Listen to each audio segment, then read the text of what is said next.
বহু আকাঙ্ক্ষিত প্রেস ব্রিফিংয়ে বক্তব্য রাখবেন জামাত ইসলামী বাংলাদেশের সাবেক আমির মরহুম অধ্যাপক গোলাম আজম সাহেবের চতুর্থ পুত্র, বাংলাদেশ সেনাবাহিনীর সাবেক ব্রিগেডিয়ার জেনারেল আবদুল্লাহিল আমান আজমি, এনডিসি, পিএসসি, যিনি দীর্ঘ 8 বছর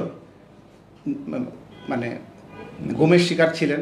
দ্বিতীয় স্বাধীনতার পর যিনি মুক্তিপ্রাপ্ত হয়েছেন, এখন বক্তব্য রাখছেন সাবেক ব্রিগেডিয়ার জেনারেল আবদুল্লাহিল আমান আজমি, এনডিসি, পিএসসি।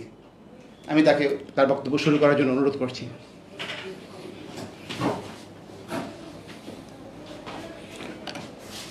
বিসমিল্লাহির রহমানির রহিম। আলহামদুলিল্লাহি রাব্বিল আলামিন, আসসালাতু ওয়াসসালামু আলা রাসূলিহিল কারীম। গণমাধ্যমে সম্মানিত ভাই বোনেরা এবং প্রিয় দেশবাসী, আসসালামু আলাইকুম ওয়া রাহমাতুল্লাহি ওয়া বারাকাতুহু। আমি আপনাদের সকলের কাছে প্রথমে ক্ষমা প্রার্থনা করছি। আমি প্রায় 25 দিন হলো মুক্তি পেয়েছি, কিন্তু আমার শারীরিক এবং মানসিক অবস্থার কারণে আমি এখনও চিকিৎসাধীন আছি। আমি এই বিলম্বের কারণে আপনারা অনেক প্রতীক্ষা করছেন, অনেক দিন থেকে অপেক্ষা করছেন। আমি জানি আমি আপনাদের কাছে আগে আসতে না পারায়, আগে আপনার সাথে কথা বলতে না পারায় আমি আমার ক্ষমা প্রার্থনা করছি। আপনারা আমাকে ক্ষমা করবেন। আমার আন্তরিক ইচ্ছা থাকা সত্ত্বেও আমি কথা বলতে পারিনি। এখনও আমার শারীরিকভাবে সম্পূর্ণ সুস্থ নয়, আমি চিকিৎসাধীন রয়েছি। তো আমি আমার সাধ্য চেষ্টা করব আপনাদের সাথে আমার কথা তুলে ধরার। আমার বক্তব্যের শুরুতেই আমি এই দ্বিতীয় মুক্তিযুদ্ধের বীর শহীদদের প্রতি আমার সশ্রদ্ধ সালাম জানিয়ে আমার বক্তব্য শুরু করছি এবং স্বাধীনতায় শহীদদের আত্মার মাগফিরাত কামনা করছি। শোক সন্তপ্ত পরিবারের সদস্যদের প্রতি গভীর সমবেদনা প্রকাশ করছি এবং সরকারের কাছে আহ্বান জানাচ্ছি পরিবারদের যথাযথ ক্ষতিপূরণ প্রদানের জন্য। সেই সাথে আমি গভীর শ্রদ্ধার সাথে স্মরণ করছি আমাদের প্রথম মুক্তিযুদ্ধের শহীদ এবং বীর মুক্তিযোদ্ধাদের। এরপরে আমি আহত বীর মুক্তিযোদ্ধা যারা দ্বিতীয় মুক্তিযুদ্ধের মাধ্যমে দেশকে বিজয় এনেছেন তাদের প্রতি অভিনন্দন জানাচ্ছি। তাদের সুচিকিৎসার জন্য সরকারের কাছে আমি আহ্বান জানাচ্ছি। তাদের ক্ষতিপূরণের জন্য যা ব্যবস্থা করা দরকার সরকার প্রয়োজনীয় ব্যবস্থা দেবেন বলে আমি আশা করি। বৈষম্য বিরোধী ছাত্র আন্দোলনের বীর শিরোনামী সহ ছাত্র জনতার এই গণবিপ্লবের মাধ্যমে অর্জিত দ্বিতীয় স্বাধীনতার স্থপতিদের প্রতি আমার প্রাণ ঢালা অভিনন্দন। আপনাদের প্রতি আমার পরিবারের পক্ষ থেকে কৃতজ্ঞতা। আপনারাই আমাকে এই মৃত্যুকূপ থেকে বের করে নিয়ে এসেছেন। না হলে হয়তো আমাকে কতদিন এই মৃত্যুকূপে থাকতে হতো আল্লাহ জানে। আমার 29,794 ঘন্টার সেই নির্মম জীবন থেকে আপনারা আমাকে মুক্তি দিয়েছেন। এই জন্য আমি আপনাদেরকে আন্তরিক অভিনন্দন জানাই আমার পরিবারের পক্ষ থেকে। আপনাদের ঋণ শোধ আমি কোনোদিন শোধ করতে পারবো না। আমাদের দ্বিতীয় মুক্তিযুদ্ধের এই বীর শহীদরা এবং ছাত্র জনতা দেখিয়ে দিয়েছে বাংলাদেশ কি করতে পারে। বাংলাদেশ অপার সম্ভাবনার দেশ। এটা সমস্ত বিশ্বের কাছে, সমস্ত জালিমদের কাছে একটা বার্তা পৌঁছে দিয়েছে যে জালিমরা কোনো দিন স্থায়ী হতে পারে না, জুলুম কোনো দিন স্থায়ী হতে পারে না। সত্যের বিজয় অনিবার্য। আপনাদের মনে রাখতে হবে, বিজয় অর্জন করাই শেষ নয়। বিজয় অর্জন হচ্ছে বিজয় ধরে রাখা আরও কঠিন। আমাদের এই বিজয় নস্যাৎ করার জন্য চক্রান্ত এখনও চলছে। আপনারা দেখতে পাচ্ছেন প্রতিদিন কিছু না কিছু গণ্ডগোল করার চেষ্টা করছে। এগুলি সব ষড়যন্ত্রকারীদের পরিকল্পনা। আপনাদের এগুলো শক্ত হাতে দমন করতে হবে। আমাদের সবার এবারে সজাগ থাকা এবং সংঘবদ্ধভাবে ঐক্যবদ্ধভাবে তাদেরকে প্রতিহত করতে হবে। আমি এই মুহূর্তে বাংলাদেশ সেনাবাহিনীর সেনাপ্রধান জেনারেল ওয়াকারুজ্জামানকে আন্তরিক অভিনন্দন জানাই। জাতির এই ক্রান্তি লগ্নে তিনি যে ঐতিহাসিক ভূমিকা পালন করেছেন, তিনি যে গুরুত্বপূর্ণ জটিল মুহূর্তে যে সিদ্ধান্ত নিয়েছেন যা জাতির এই দ্বিতীয় বিজয় অর্জনের সহায়তা করেছে, তার এই অবদান জাতি কৃতজ্ঞতার সাথে সারা জীবন মনে রাখবে। তার নাম ইতিহাসে স্বর্ণাক্ষরে লেখা থাকবে।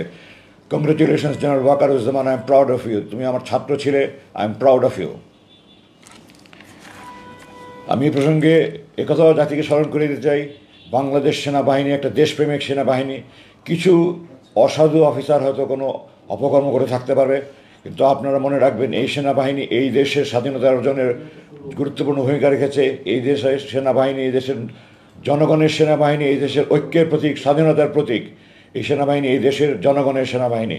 সেনাবাহিনী সবসময় আপনাদের পাশে ছিল, থেকেছে, থাকবে ইনশাআল্লাহ, এবং আপনারা তার প্রমাণ পেয়েছেন।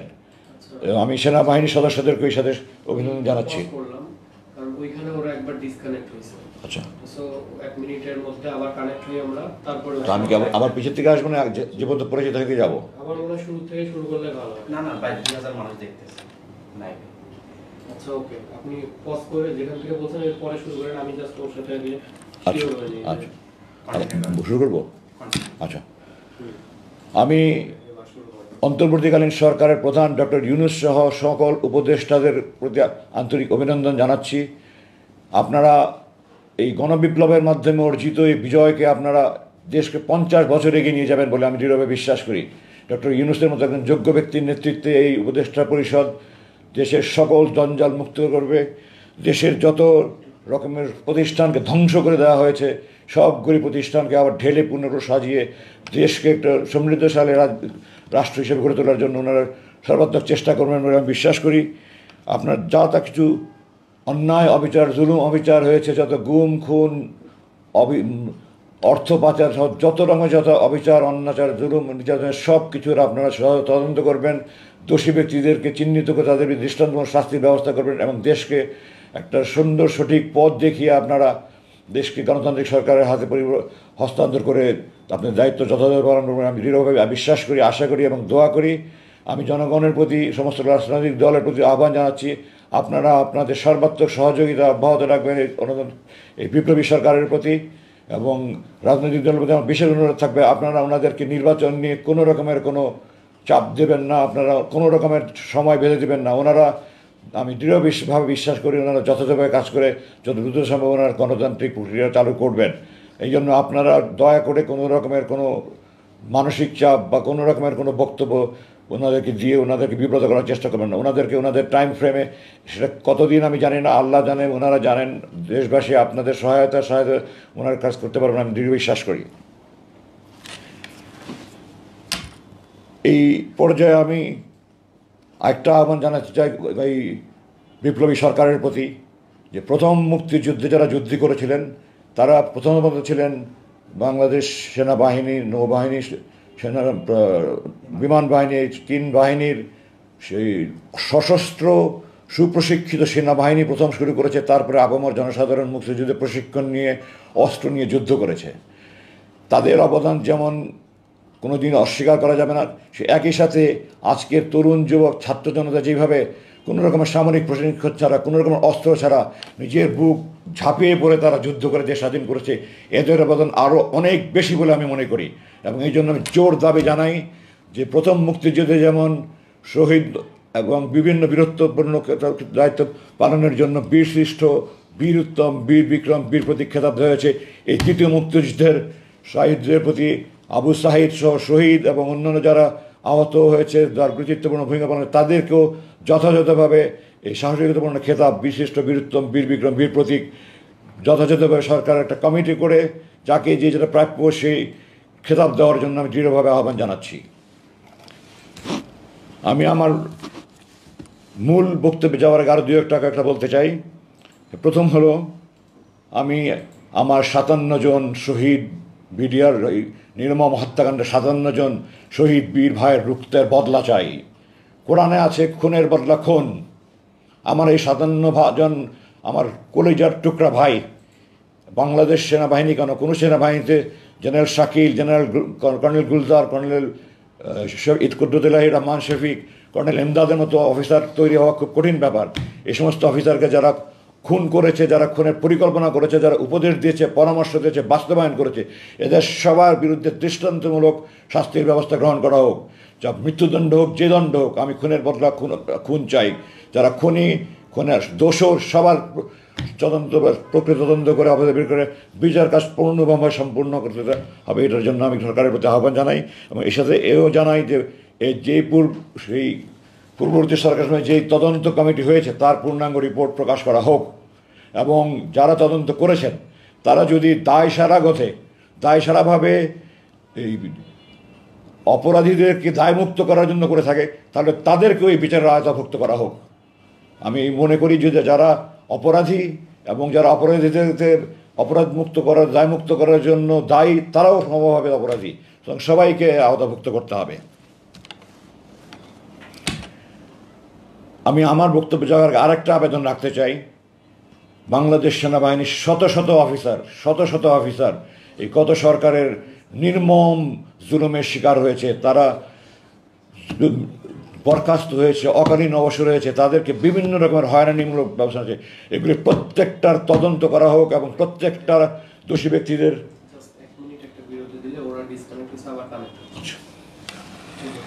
আপনি বলে শুরু করবো।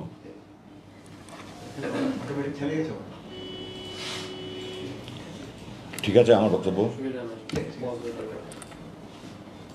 কোনো চ্যানেল লাইভ দিচ্ছে নাকি? চ্যানেল ক্লিক করে দেখো না।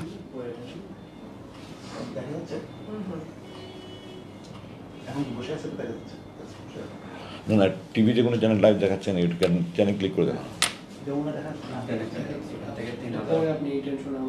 আপনি বললে আমি শুরু করবো।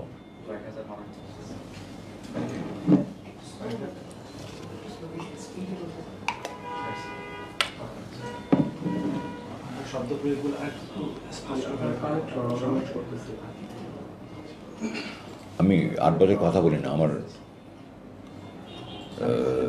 ওই সাবলীলতাটা আগেরটার মতো তত নাই, আমি শারীরিকভাবে অসুস্থ।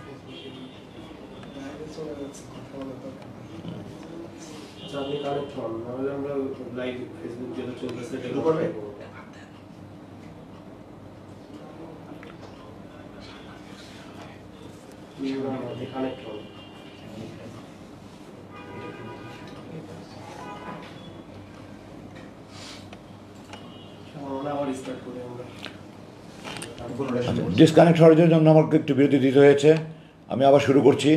আমি আমার বক্তব্যে যাওয়ার আগে আমি আমার শত সেনা কর্মকর্তা, বিভিন্ন পদবী সৈনিক যেভাবে গত সরকারের উপর জুলুমের শিকার হয়েছে, চাকরি থেকে অন্যায়ভাবে বরখাস্ত হয়েছে, অকালীন অবসর হয়েছে, তাদের চাকরিতে পুনর্বহাল, যেই পদে যেখানে পদায়ন হওয়া দরকার সেভাবে পদায়ন করা এবং তাদেরকে যথাযথ ক্ষতিপূরণ দেওয়ার জন্য জোর দাবি জানাচ্ছি। এবং এটার জন্য প্রক্রিয়ার কর্মকর্তারা তারা যথাযথ কর্তৃপক্ষের প্রক্রিয়া করছে। আপনারা সরকারের প্রতি আহ্বান জানাচ্ছি, আপনারা তাদেরকে চাকরিতে পুনর্বহাল করুন, তাদেরকে যার প্রাপ্য পাওনা পরিশোধ করুন।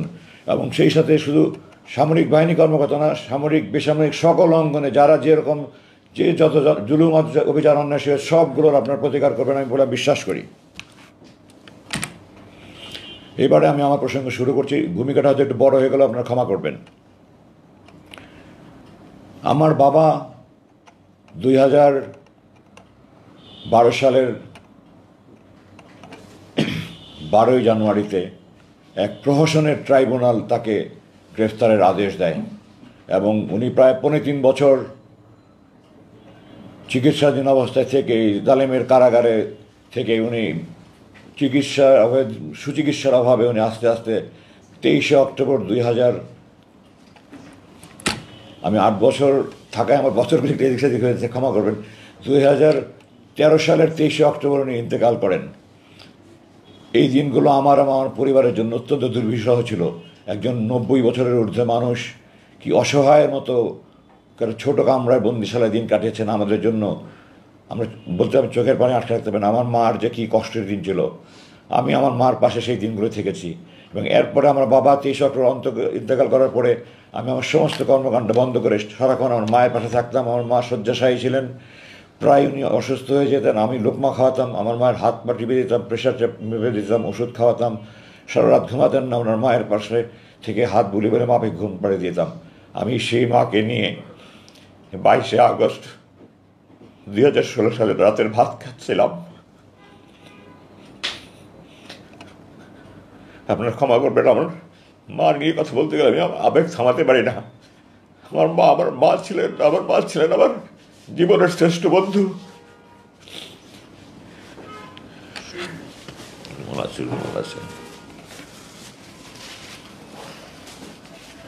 আমি আমার মার সাথে খেতে বসেছিলাম।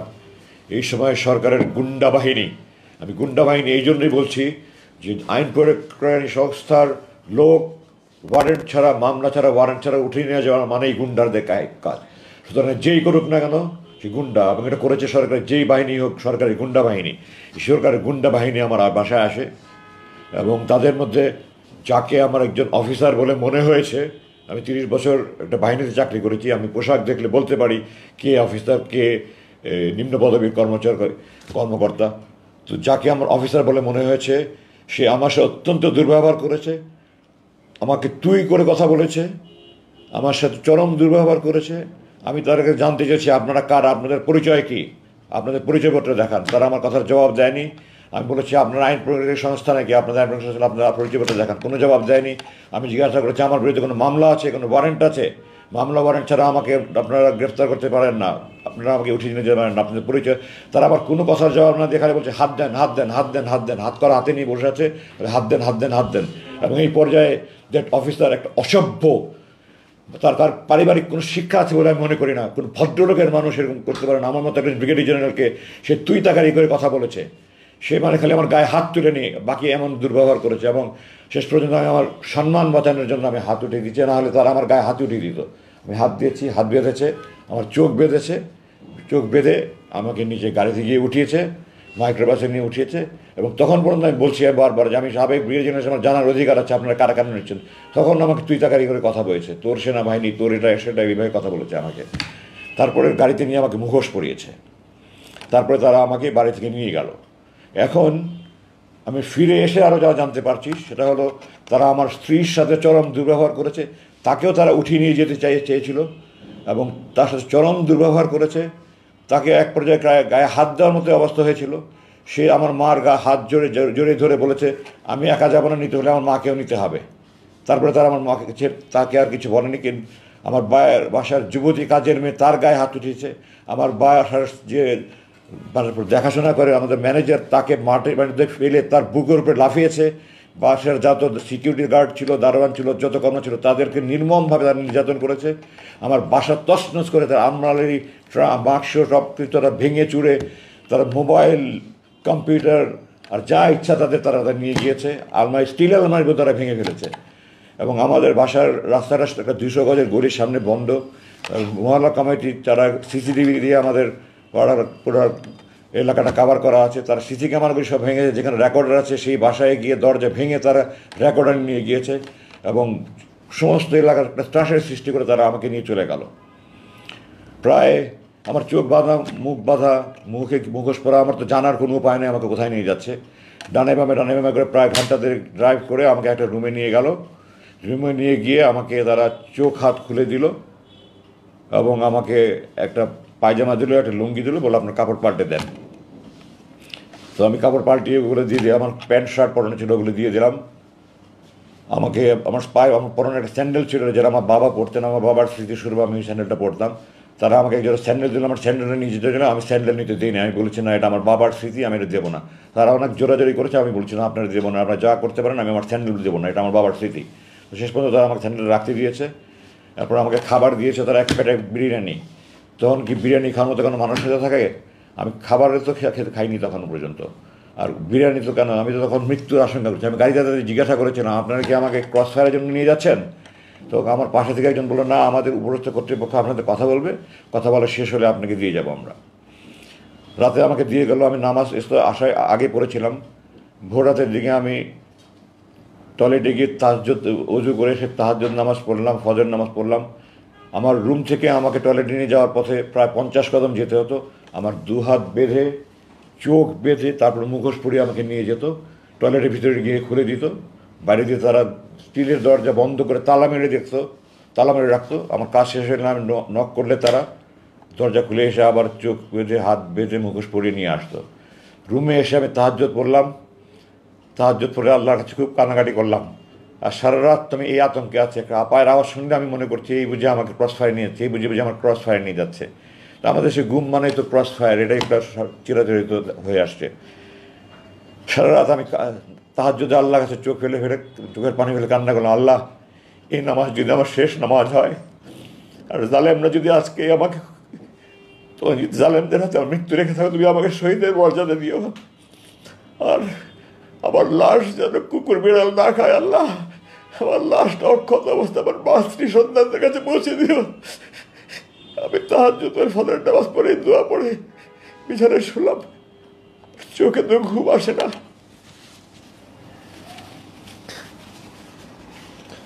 আগের দিন দুপুরে খেয়েছি, এরপরে তো সারা রাত ঘুম নাই, খাবার নাই, মৃত্যুর আতঙ্ক। পরের দিন সকালে নাস্তা দিয়েছিল আমাকে, চা পড়ার ডিম ভাজি। নাস্তা খাওয়ার তো নাস্তার দিকে দেখলেই আমার চোখ দিয়ে ঝরঝর করে পানি বলে, কারণ আমি মাকে নিয়ে খেতে বসছিলাম, মাকে বা দুইয়ের সময় লোকমা খাইয়ে দিলাম। আমি বললাম এগুলো নিয়ে যান, আমি খাবো না। এরপরে 12টার দিকে হঠাৎ করে আমার মনে হলো আমার হাত পা সব খিঁচুনি আসছে, আমার মনে হলো আমি যেন মরে যাচ্ছি। আমার চোখ মুখ অন্ধকার হয়ে আসতে, আমি চিৎকার চেঁচামেচি শুরু করলাম। এরপরে আমি আর কিছু বলতে পারবো না। কতক্ষণ পরে আমার হুশ আসছে আমি বলতে পারবো না। আমি দেখলাম আমাকে আগে যে রুম নিয়েছিল তাতে অন্য আরেকটা রুমে, এবং আমার হাতে স্যালাইন দেওয়া। এবং এখন একজন আমাকে বলল যে আপনি অজ্ঞান হয়ে গিয়েছিলেন, এখন আপনাকে ওষুধ দিয়ে, আপনার প্রেশার খুব বেড়ে গিয়েছিল, আপনাকে প্রেশারের ওষুধ এবং ঘুমের ওষুধ দিয়ে আপনার ঘুম পাড়িয়ে রাখা হয়েছিল। যাই হোক, এভাবে প্রায় 6 দিন বা 7 দিন আমার ঠিক মনে নেই আমার এই অবস্থায় কাটলো। আমি যখন টয়লেটে যেতাম তখন ক্যানাডা লাগানো ছিল, ওটা খুলে দিত, আমি টয়লেটে যেতাম। খাবার দিত আমাকে 3 বেলা খাবার যাই দিত, রান্নার এত মান দেখলে আমার রান্নার ব্যাপারে আমার চেহারা দেখে আমার খেতে ইচ্ছে হতো না। আর চোখের খাবার সামনে বসলে আমার চোখ দিয়ে ঝরঝর করে পানি পড়তো, আমি খারাপও কি। 6-7 দিন আমি বলতে গেলে না খাওয়াই, শুধু একটু চা খেতাম বা একটু পরোটা একটু পোনা টুকরা খেতাম, সাদা ভাত 2-1 লোকমা খেতাম। এভাবেই আমার 6-7 দিন গেল, স্যালাইনের উপরে ছিলাম। তারপরে 6-7 দিন পরে আমাকে প্রথম যে রুমে নিয়ে গিয়েছিল আবার সেই রুমে নিয়ে আসলো। তারপরে থেকে আমি প্রতিদিনই বলছি, আপনারা বলছেন যে আমাকে আপনাদের অপরস্থ কর্তৃপক্ষ কথা বলবে, কোথায় তারা আসে না কেন, আসবে, ওনাদের সময় হলে আসবে, ওনাদের সময় হবে। আসলে এইভাবে দিন ঝুলতে থাকলো। আমার তো খাওয়া দাওয়া কিছুই নাই। আস্তে আস্তে আমি শুকিয়ে যেতে থাকলাম। দাঁড়িয়ে নামাজ পড়ার আমার ক্ষমতা হারিয়ে ফেললাম, বসে নামাজ পড়া শুরু করলাম। পরে 1 মাস প্রায় না খাওয়া আমি, এই অবস্থায় এক পর্যায়ে আমি শুয়ে নামাজ পড়তে শুরু করলাম। আমি বসে নামাজ পড়ার আমার ক্ষমতা ছিল না। ঠিক 1 মাস পরের ঘটনা, 22শে আগস্ট রাতে নিয়ে গেল। 21শে আগস্ট রাত 11টা 50-এ আমাকে একজন এসে বলল যে আপনার সাথে আমাদের বড় ভাই কথা বলবে। তো বড় ভাই শব্দটা আমি প্রথম শুনলাম ওখানে। আমি বললাম বড় ভাই মানে আমাদের উপরস্থ কর্তৃপক্ষ। তো আমি বললাম তো বাংলাদেশের সকল ব্যাংক, বিমা প্রতিষ্ঠান, স্কুল কলেজ সবখানে তো উপরস্থ স্যার বলে, আপনারা কি বড় ভাই বলে আমাকে বোঝাতে চাচ্ছেন যে আপনার বেসামরিক প্রতিষ্ঠান?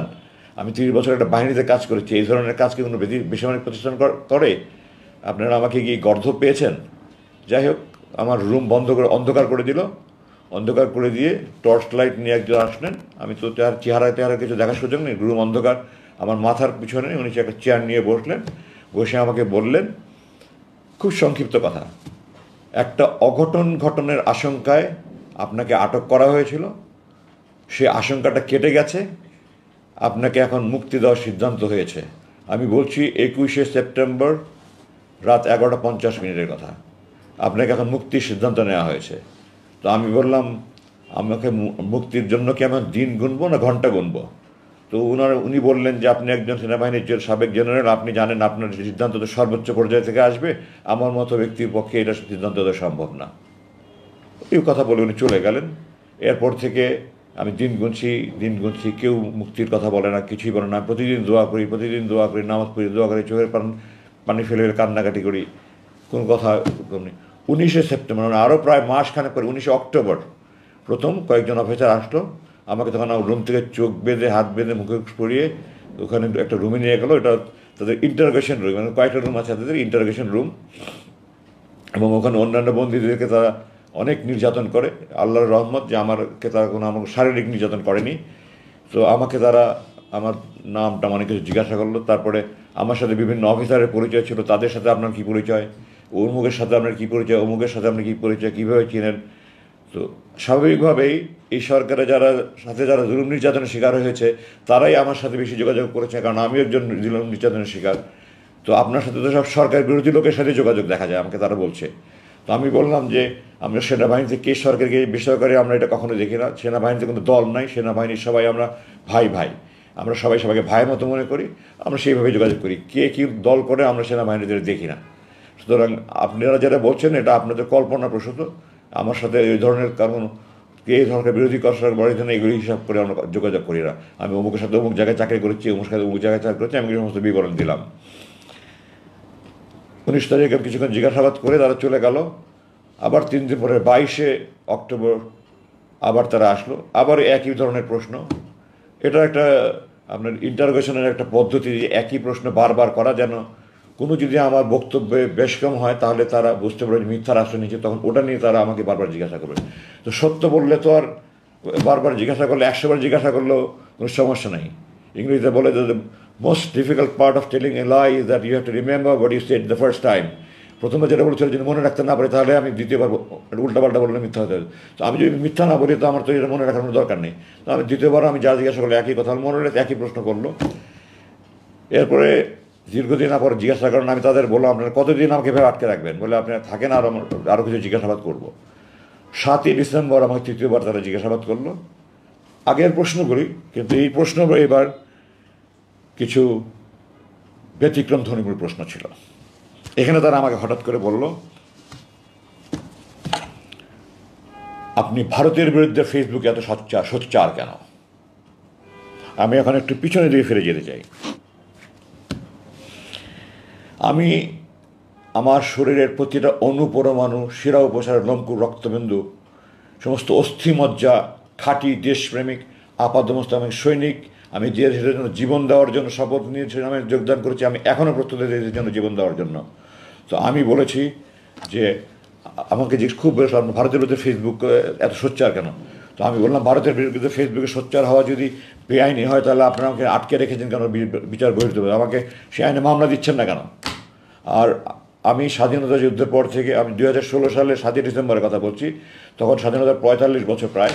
আমি বলছি আমি স্বাধীনতার পরে 45 বছরে ভারতকে বন্ধু হিসাবে দেখে নিই, আমি ভারতকে একটা বন্ধু প্রতিবেশী রাষ্ট্র হিসেবে দেখতে চাই। আমাদের ফরেন পলিসি হলো, আমাদের পররাষ্ট্রনীতি হলো friendship to all, malice two নান। সবার সাথেই বন্ধুত্ব, কারোর সাথে বৈরিতা না করে। আমি আমার সকল প্রতিবেশীকে বন্ধু রাষ্ট্র হতে পেতে চাই, কিন্তু বন্ধুত্ব কখনো একতরফা হয় না। আমি আপনাকে বন্ধুর মতো ভালোবেসে যাব, আপনি আমাকে চর থাপ্পড় লাথি মারবেন, এটা কোনোদিন বন্ধুত্ব হয় না। তো আমি দেখেছি তারা আমাদের সমস্ত নদীতে বাদ দিয়ে, ফারাক্কাবাদের মতো বাদ দিয়ে, যখন আমাদের পানির দরকার তারা আমাদের দেশে খরা তৈরি করছে, আর যখন আমাদের দেশে বন্যা তখন তারা বাদ করে দিয়ে, আপনারা এখন দেখতে পাচ্ছেন, আজকে দেখতে পাচ্ছেন কি হচ্ছে আমাদের এই পূর্বাঞ্চলীয় জেলাগুলিতে, কীভাবে লাখ লাখ মানুষ আজকে কষ্ট স্বীকার করছে। আমি 2009 সালে আমাকে বরখাস্ত করার পর থেকে আমি এই কাজ করছি। আমার বরখাস্ত প্রসঙ্গে আমি একটু পরে আসছি। 2009 সালে কীভাবে আমাকে বরখাস্ত করলেন আমি একটু পরে আসছি। তো আমি তখন থেকে আমি ভারতের বিরুদ্ধে ফেসবুকে সোচ্চার ছিলাম। আমার বোন ফেলানির লাশ 24 ঘন্টা তার কাটা ঝুলেছিল, আমার এখন বুক ফেটে যায়।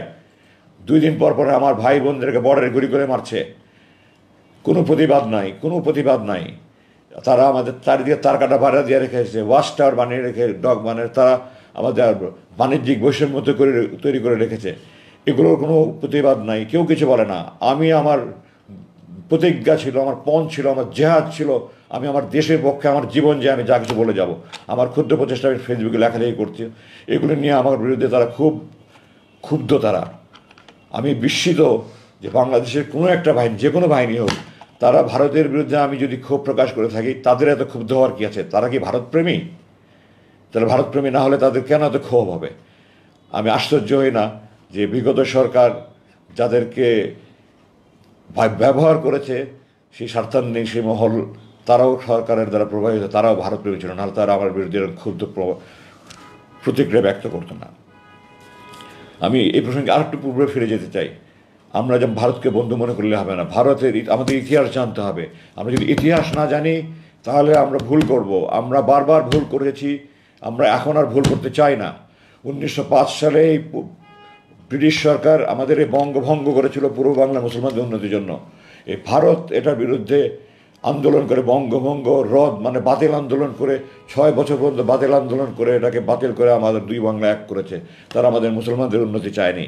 1971 সালে, আপনারা জানেন না, দেশবাসীর জানা উচিত এগুলো, আমরা মৈত্রী চুক্তি নামে অক্টোবর 1971 সালে আমাদের অস্থায়ী সরকার একটা চুক্তি করেছিল। সৈয়দ নজরুল ইসলাম সাহেব অস্থায়ী চুক্তি করে স্বাক্ষর করে অজ্ঞান হয়ে গিয়েছিলেন। আমার কথা নয়, আপনারা 266 দিনের স্বাধীনতা আওয়ামী লীগ অ্যাডভোকেট নুরুল কাদেরের বই পড়ে দেখেন। ওনার কথা আছে যে অস্থায়ী সরকারের অস্থায়ী রাষ্ট্রপতি সৈয়দ নজরুল ইসলাম স্বাক্ষর করে অজ্ঞান হয়ে গেছিলেন। ওটা চুক্তি ছিল। আমি 3টা আপনাদের শুধু দৃষ্টি আকর্ষণ করছি। 1 নম্বর, এই দেশে কোনো সেনাবাহিনী থাকবে না, এই দেশে ভারতের সেনাবাহিনী থাকবে।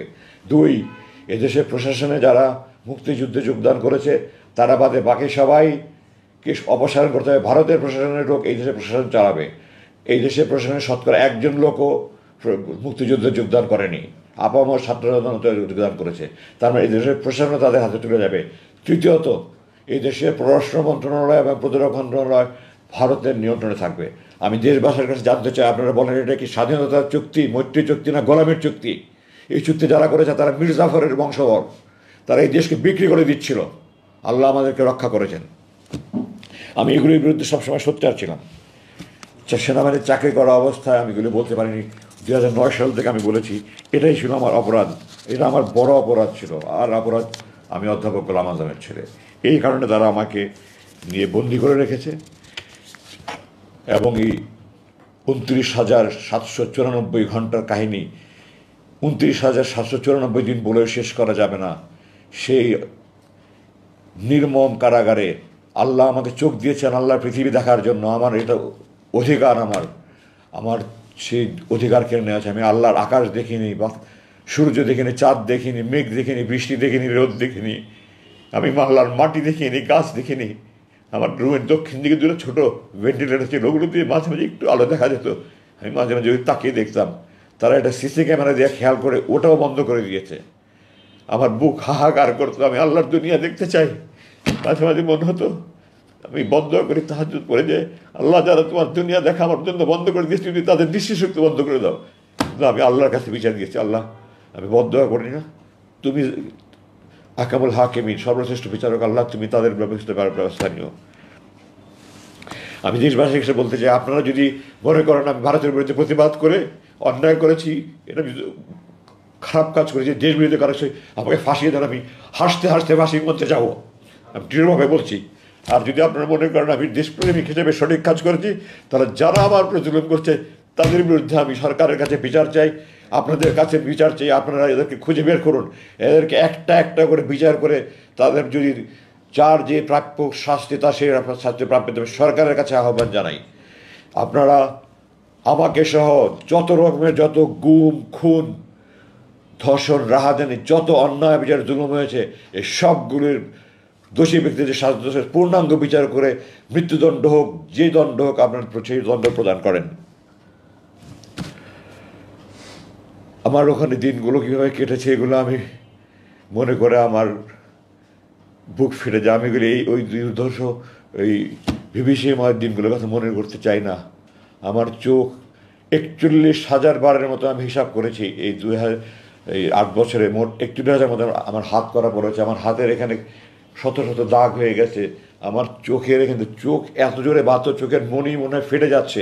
আমি অনুরোধ করতাম একটু ঢিলা করে বাঁধেন, একটু ঢিলা করে বাঁধেন। আমার চোখে মনি ব্যথা হচ্ছে, আমার নাককে চাপ পড়ছে, আমি শ্বাস নিতে পারছি না।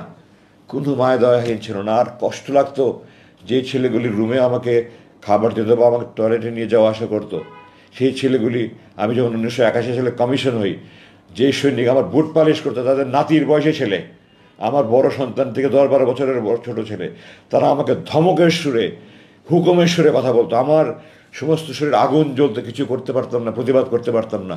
ওখানে দৈনন্দিন প্রশাসন দেখার জন্য একটু সিনিয়র লেভেলের, আমার ধারণা তারা ওই হাবিলদার পর্যায়ের হবে।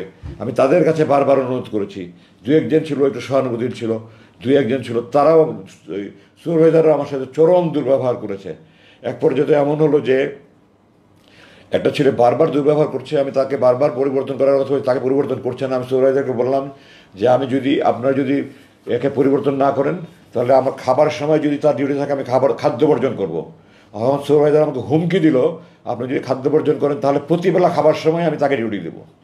এবং সে সেটা বাস্তবায়ন করেছে। আমি 2 দিন শুধু মুড়ি পানি খেয়ে থেকেছি, কারণ যখনই আমার নাস্তার সময় তাকে ডিউটি দেয়, যখনই আমার দুপুরে খাবার সময় তাকে ডিউটি দেয়, যখনই আমার রাতের খাবার সময় তাকে ডিউটি দেয়।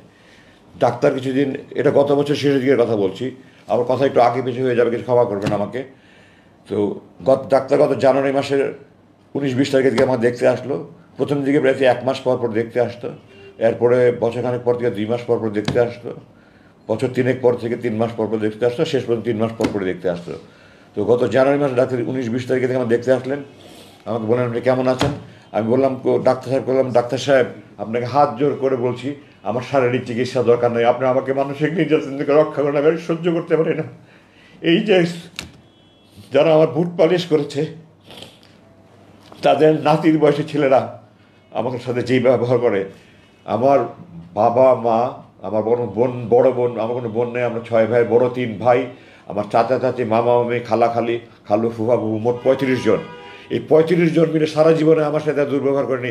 একটা ছেলে শুধু কয়েক মাসে আমাদের যত দুর্ব্যবহার করেছে। আমি সেনাবাহিনীর চাকরি তো সিনিয়র কর্তৃক দুনিয়াতে বকাঝকা দেওয়া, এটা যে কোনো বাহিনীতে হয়ে থাকে। আমার 35 বছর সেনাবাহিনীর চাকরিতে আমার সিনিয়ররা আমাকে এত বকাঝকা করেনি, এই একটা ছেলে আমার সাথে এত দুর্ব্যবহার করছে।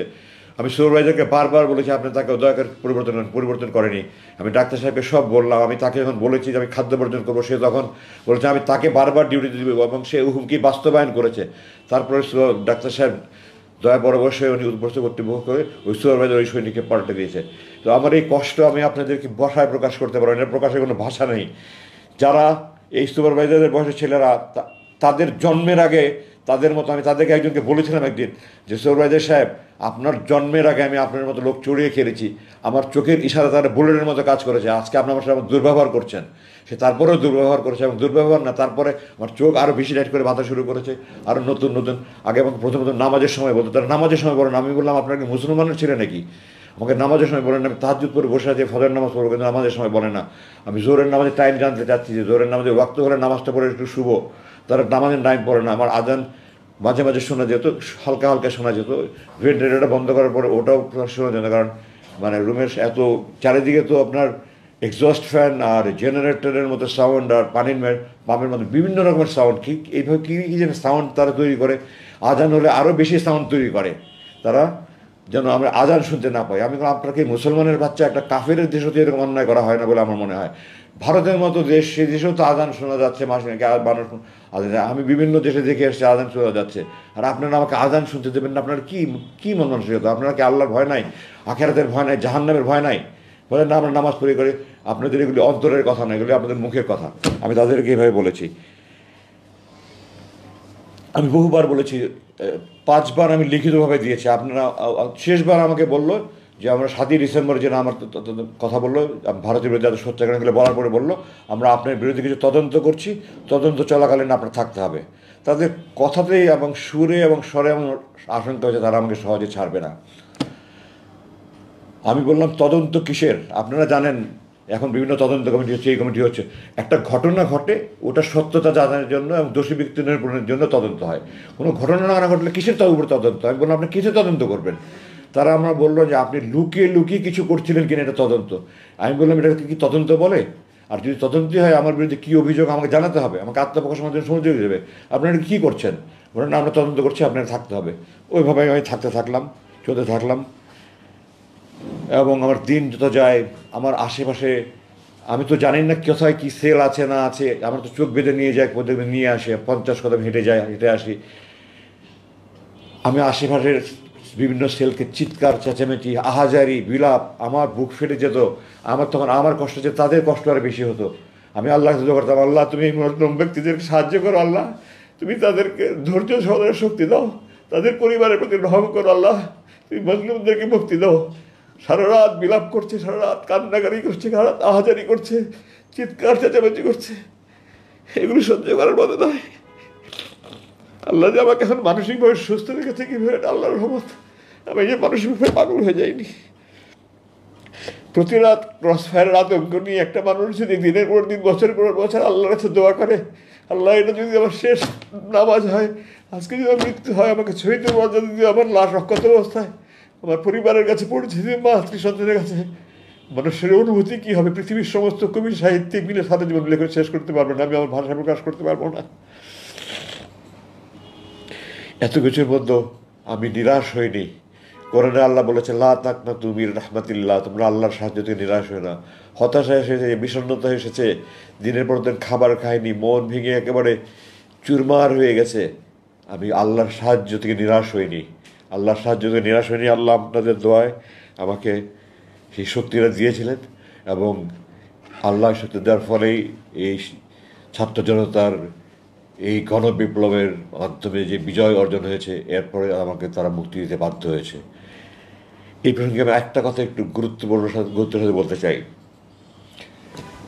2021 সালের মে মাসের আনুমানিক 22 তারিখে, যে একজন আগে পিছিয়ে হতে পারে, তাদের একজন কর্মকর্তা আমাকে আসলো, আমাকে এসে আমাকে বলল যে আপনি একটা লিখিত দরখাস্ত করেন যে আমি রাজনীতিতে সম্পৃক্ত হব না, আমি এই দেশে থাকবো না, আমি স্ত্রী সন্তান নিয়ে সুখে শান্তিতে থাকতে চাই, আপনারা আমাকে মুক্তি দেন, আমি বিদেশে চলে যাব।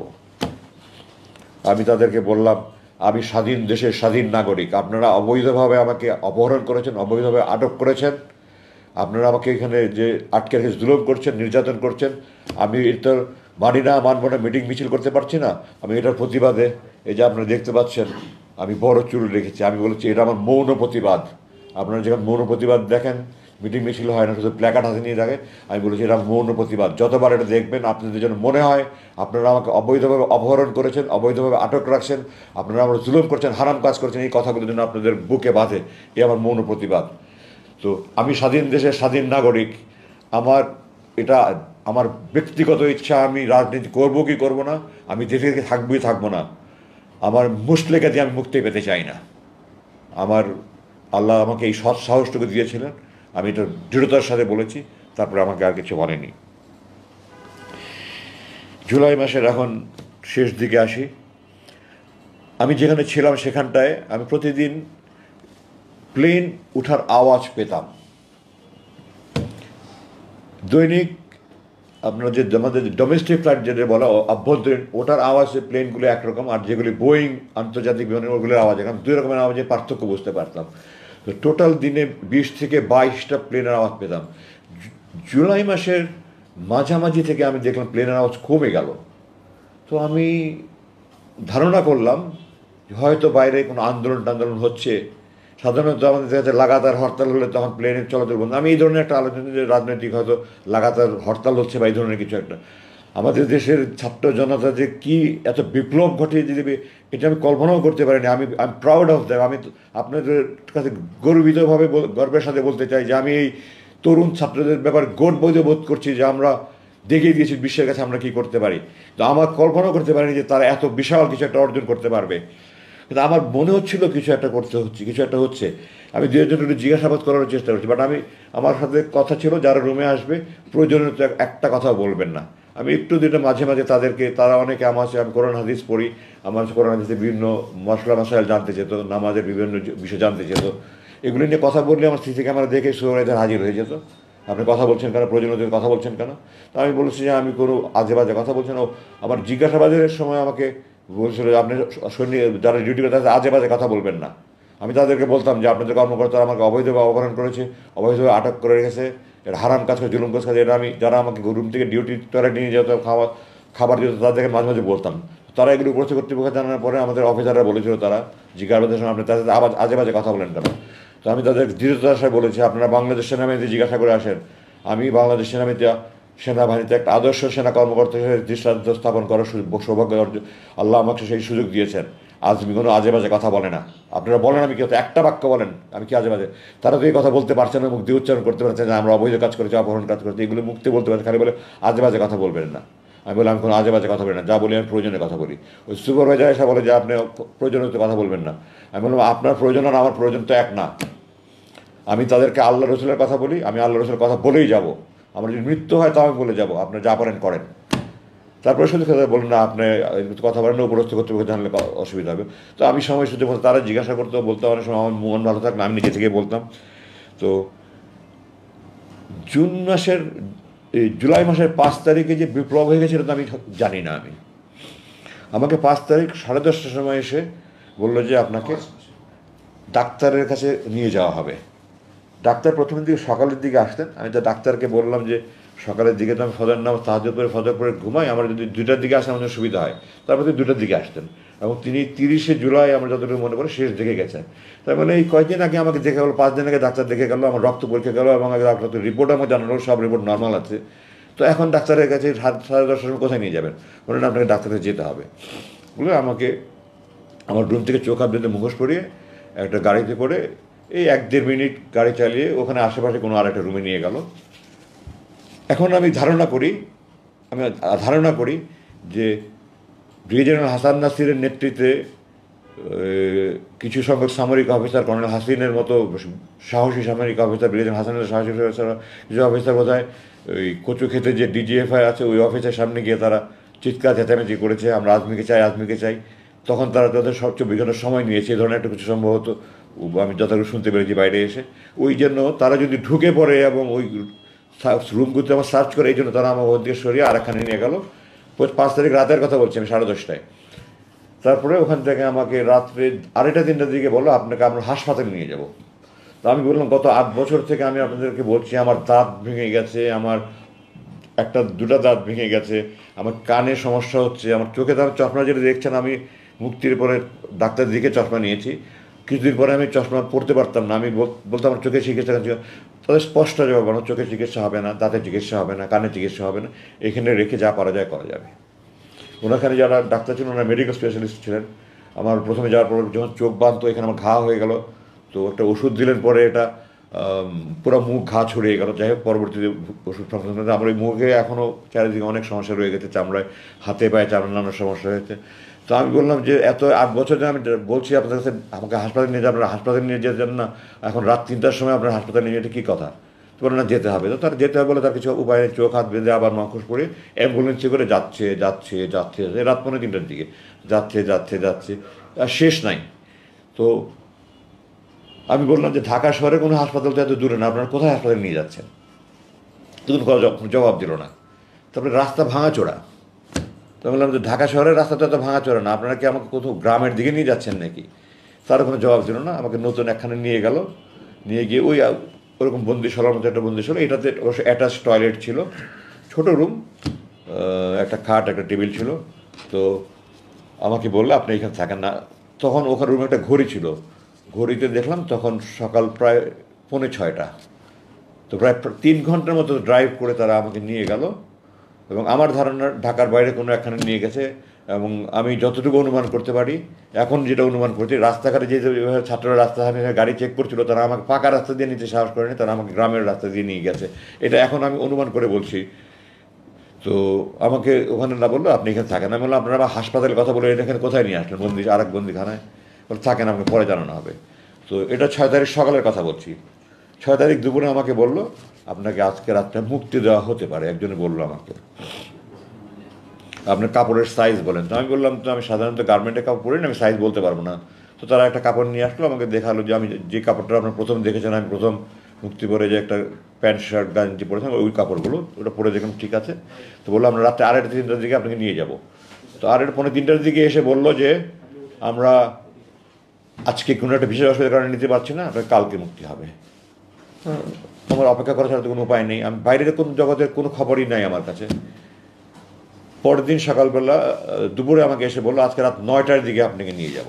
আমি সাধারণত 9:30 দিকে ভাত খেতাম, বললো রাত 9টার দিকে আপনি নিয়ে যাওয়া হবে, আপনাকে 8টার দিকে ভাত দিয়ে দেবো, এর মধ্যে আপনার খাবার টাবার খেয়ে রেডি হয়ে যাবেন। তো আমি সেই অনুযায়ী রেডি হয়ে গেলাম। তখন তো আমি কোথায় নিয়ে যায়, আবার কোথায় নিয়ে মেরে ফেলে, কিন্তু আমি তো কোনো কিছু সব কিছু অনিশ্চয়তার মধ্যে। আমাকে এগুলি ভাওতা দিয়ে আমাকে কোথাও নিয়ে গুম করে মেরে ফেলবে, লাশ কোথায় ফেলে রাখবে, এই আশঙ্কায় তখন থেকে খাবারও মুখে আসে না।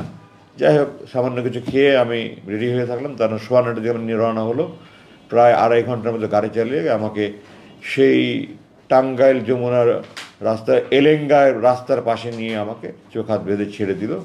আমাকে কিছু টাকা দিল আপনার বাস ভাড়া। তোমায় বললাম এটা কোথায়? বললো ওই যে সামনে বাস স্ট্যান্ড আছে, ওই দিকে পিছন দিক থেকে গাড়ি আসবে, আপনি বাস স্ট্যান্ডে গেলে যেতে পারেন। বাস আমাকে কিছু টাকা ভাড়া দিয়ে দিল, বললো আপনি মুক্তি, আপনি এখন মুক্ত, আপনি যেতে পারেন। জিজ্ঞাসা করলাম রাত কটা বাজে? তখন রাত 12:15।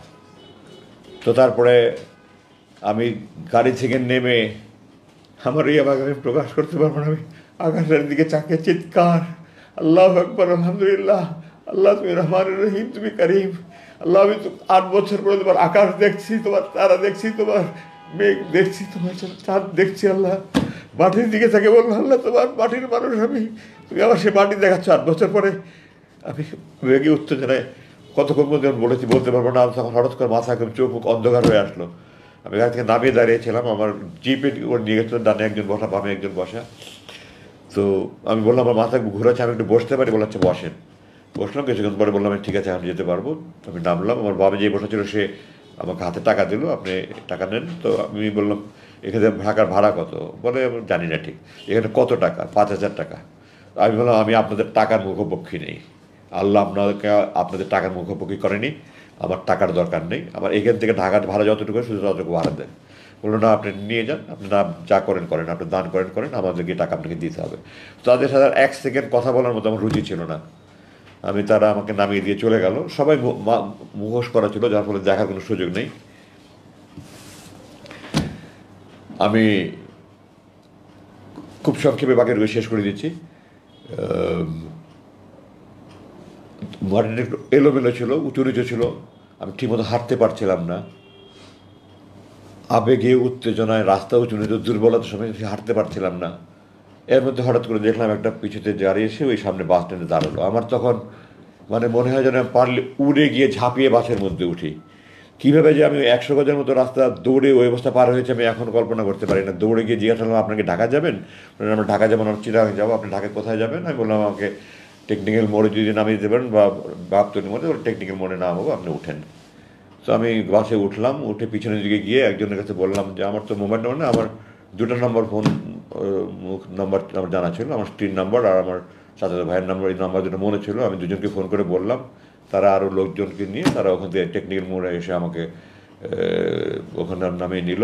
তারপরে তো ওখান থেকে আমি প্রথমে হাসপাতালে নিয়ে আমাকে কিছু চেক আপটা করে আমি 7 তারিখ রাতের কথা বলছি, এটা 8 তারিখ ভোর নাগাদ আমি বাসায় গিয়ে পৌঁছালাম। ওই 7 8 তারিখ রাতে সারা রাত ঘুম নাই, 8 9 তারিখেও আমার সারা রাত ঘুম নাই, আত্মীয় স্বজন সব আসছে। 9 তারিখ রাতে আমি অজ্ঞান হয়ে গেলাম। তারপরে আমাকে হাসপাতালে নিয়ে আসা হলো। আমি তখন থেকে চিকিৎসাধীন আছে। আমার শরীরে নানা রকমের সমস্যা, বড় খুব বেশি সমস্যা না হলে নানা রকমের সমস্যায় ভুগছি, এগুলো চিকিৎসা চলছে। আমি চিকিৎসার কারণে আপনাদের কাছে আসতে বিলম্ব হলো আমার মোটামুটি এই ছিল আমার বন্দি জীবনের দুর্দশার কথা। আমি আমার বাকি খুব সংক্ষিপ্তভাবে শেষ করব। আমি এখানে বলতে চাই আমার মূল 2টা কারণে তারা আমাকে ধরে রেখেছে। 1, আমার পৈতৃক পরিচয়, আমার পারিবারিক পরিচয়। 2, আমি ভারত বিরোধী। এবং এটা স্পষ্ট যে আমি বিদেশি চক্রের গভীর ষড়যন্ত্র শিকার হিসাবে তারা আমাকে আটকে রেখেছিল। মুক্তির সিদ্ধান্ত দেওয়ার পরেও বিদেশি প্রভুদের হুকুমে আমাকে আটকে রাখা হয়েছিল। আমি আমার নিজের ঢোল পিটাতে চাই না, কিন্তু আমার বরখাস্তর কাহিনী আপনাদেরকে না বললে আপনারা বুঝবেন না। আমাকে এই সরকার যখন 96 থেকে 2000, এই বিগত সরকার, এর আগে 96 থেকে 2001 আমার বাংলাদেশ সেনাবাহিনীর মিলিটারি একাডেমি যেমন দেখে প্রশিক্ষণ, ওখান থেকে আমার যে রেজাল্ট, আমাকে আল্লাহর দয়া বাবার দোয়া করে দিয়েছে।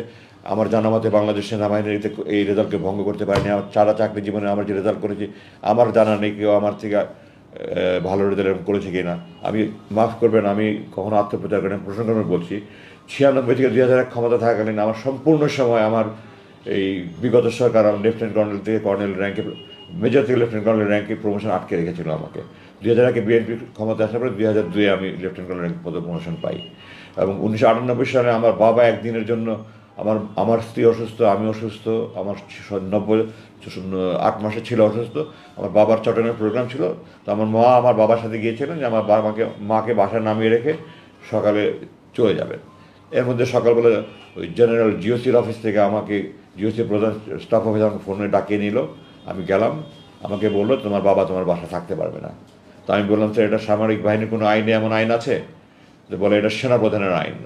সেনাপ্রধান তখন জেনারেল মুস্তাফিজ, সাবেক প্রধানমন্ত্রীর ফুফা, সম্ভবত এলপিআর থেকে এনে ওনাকে সেনাপ্রধান বানানো হয়েছিল। তো আমি বললাম যে স্যার আমি জিওসির সাথে দেখা করতে চাই। তখন বলেন জিওসিও খুব রাগ হয়ে আছেন, তুমি দেখা করলে এটা ভালো হবে না, খারাপ হবে। তো আমি জিজ্ঞাসা করলাম স্যার আপনি কি আপনার বাবাকে বলতে পারবেন যে বাসায় থাকতে পারবো না? কোন বাবা বলেন তার সন্তানকে, যে কুসন্তান না হয় কোন বাবা তার বাবাকে বলবে যে তুমি আমার বাসায় থাকতে পারবো না?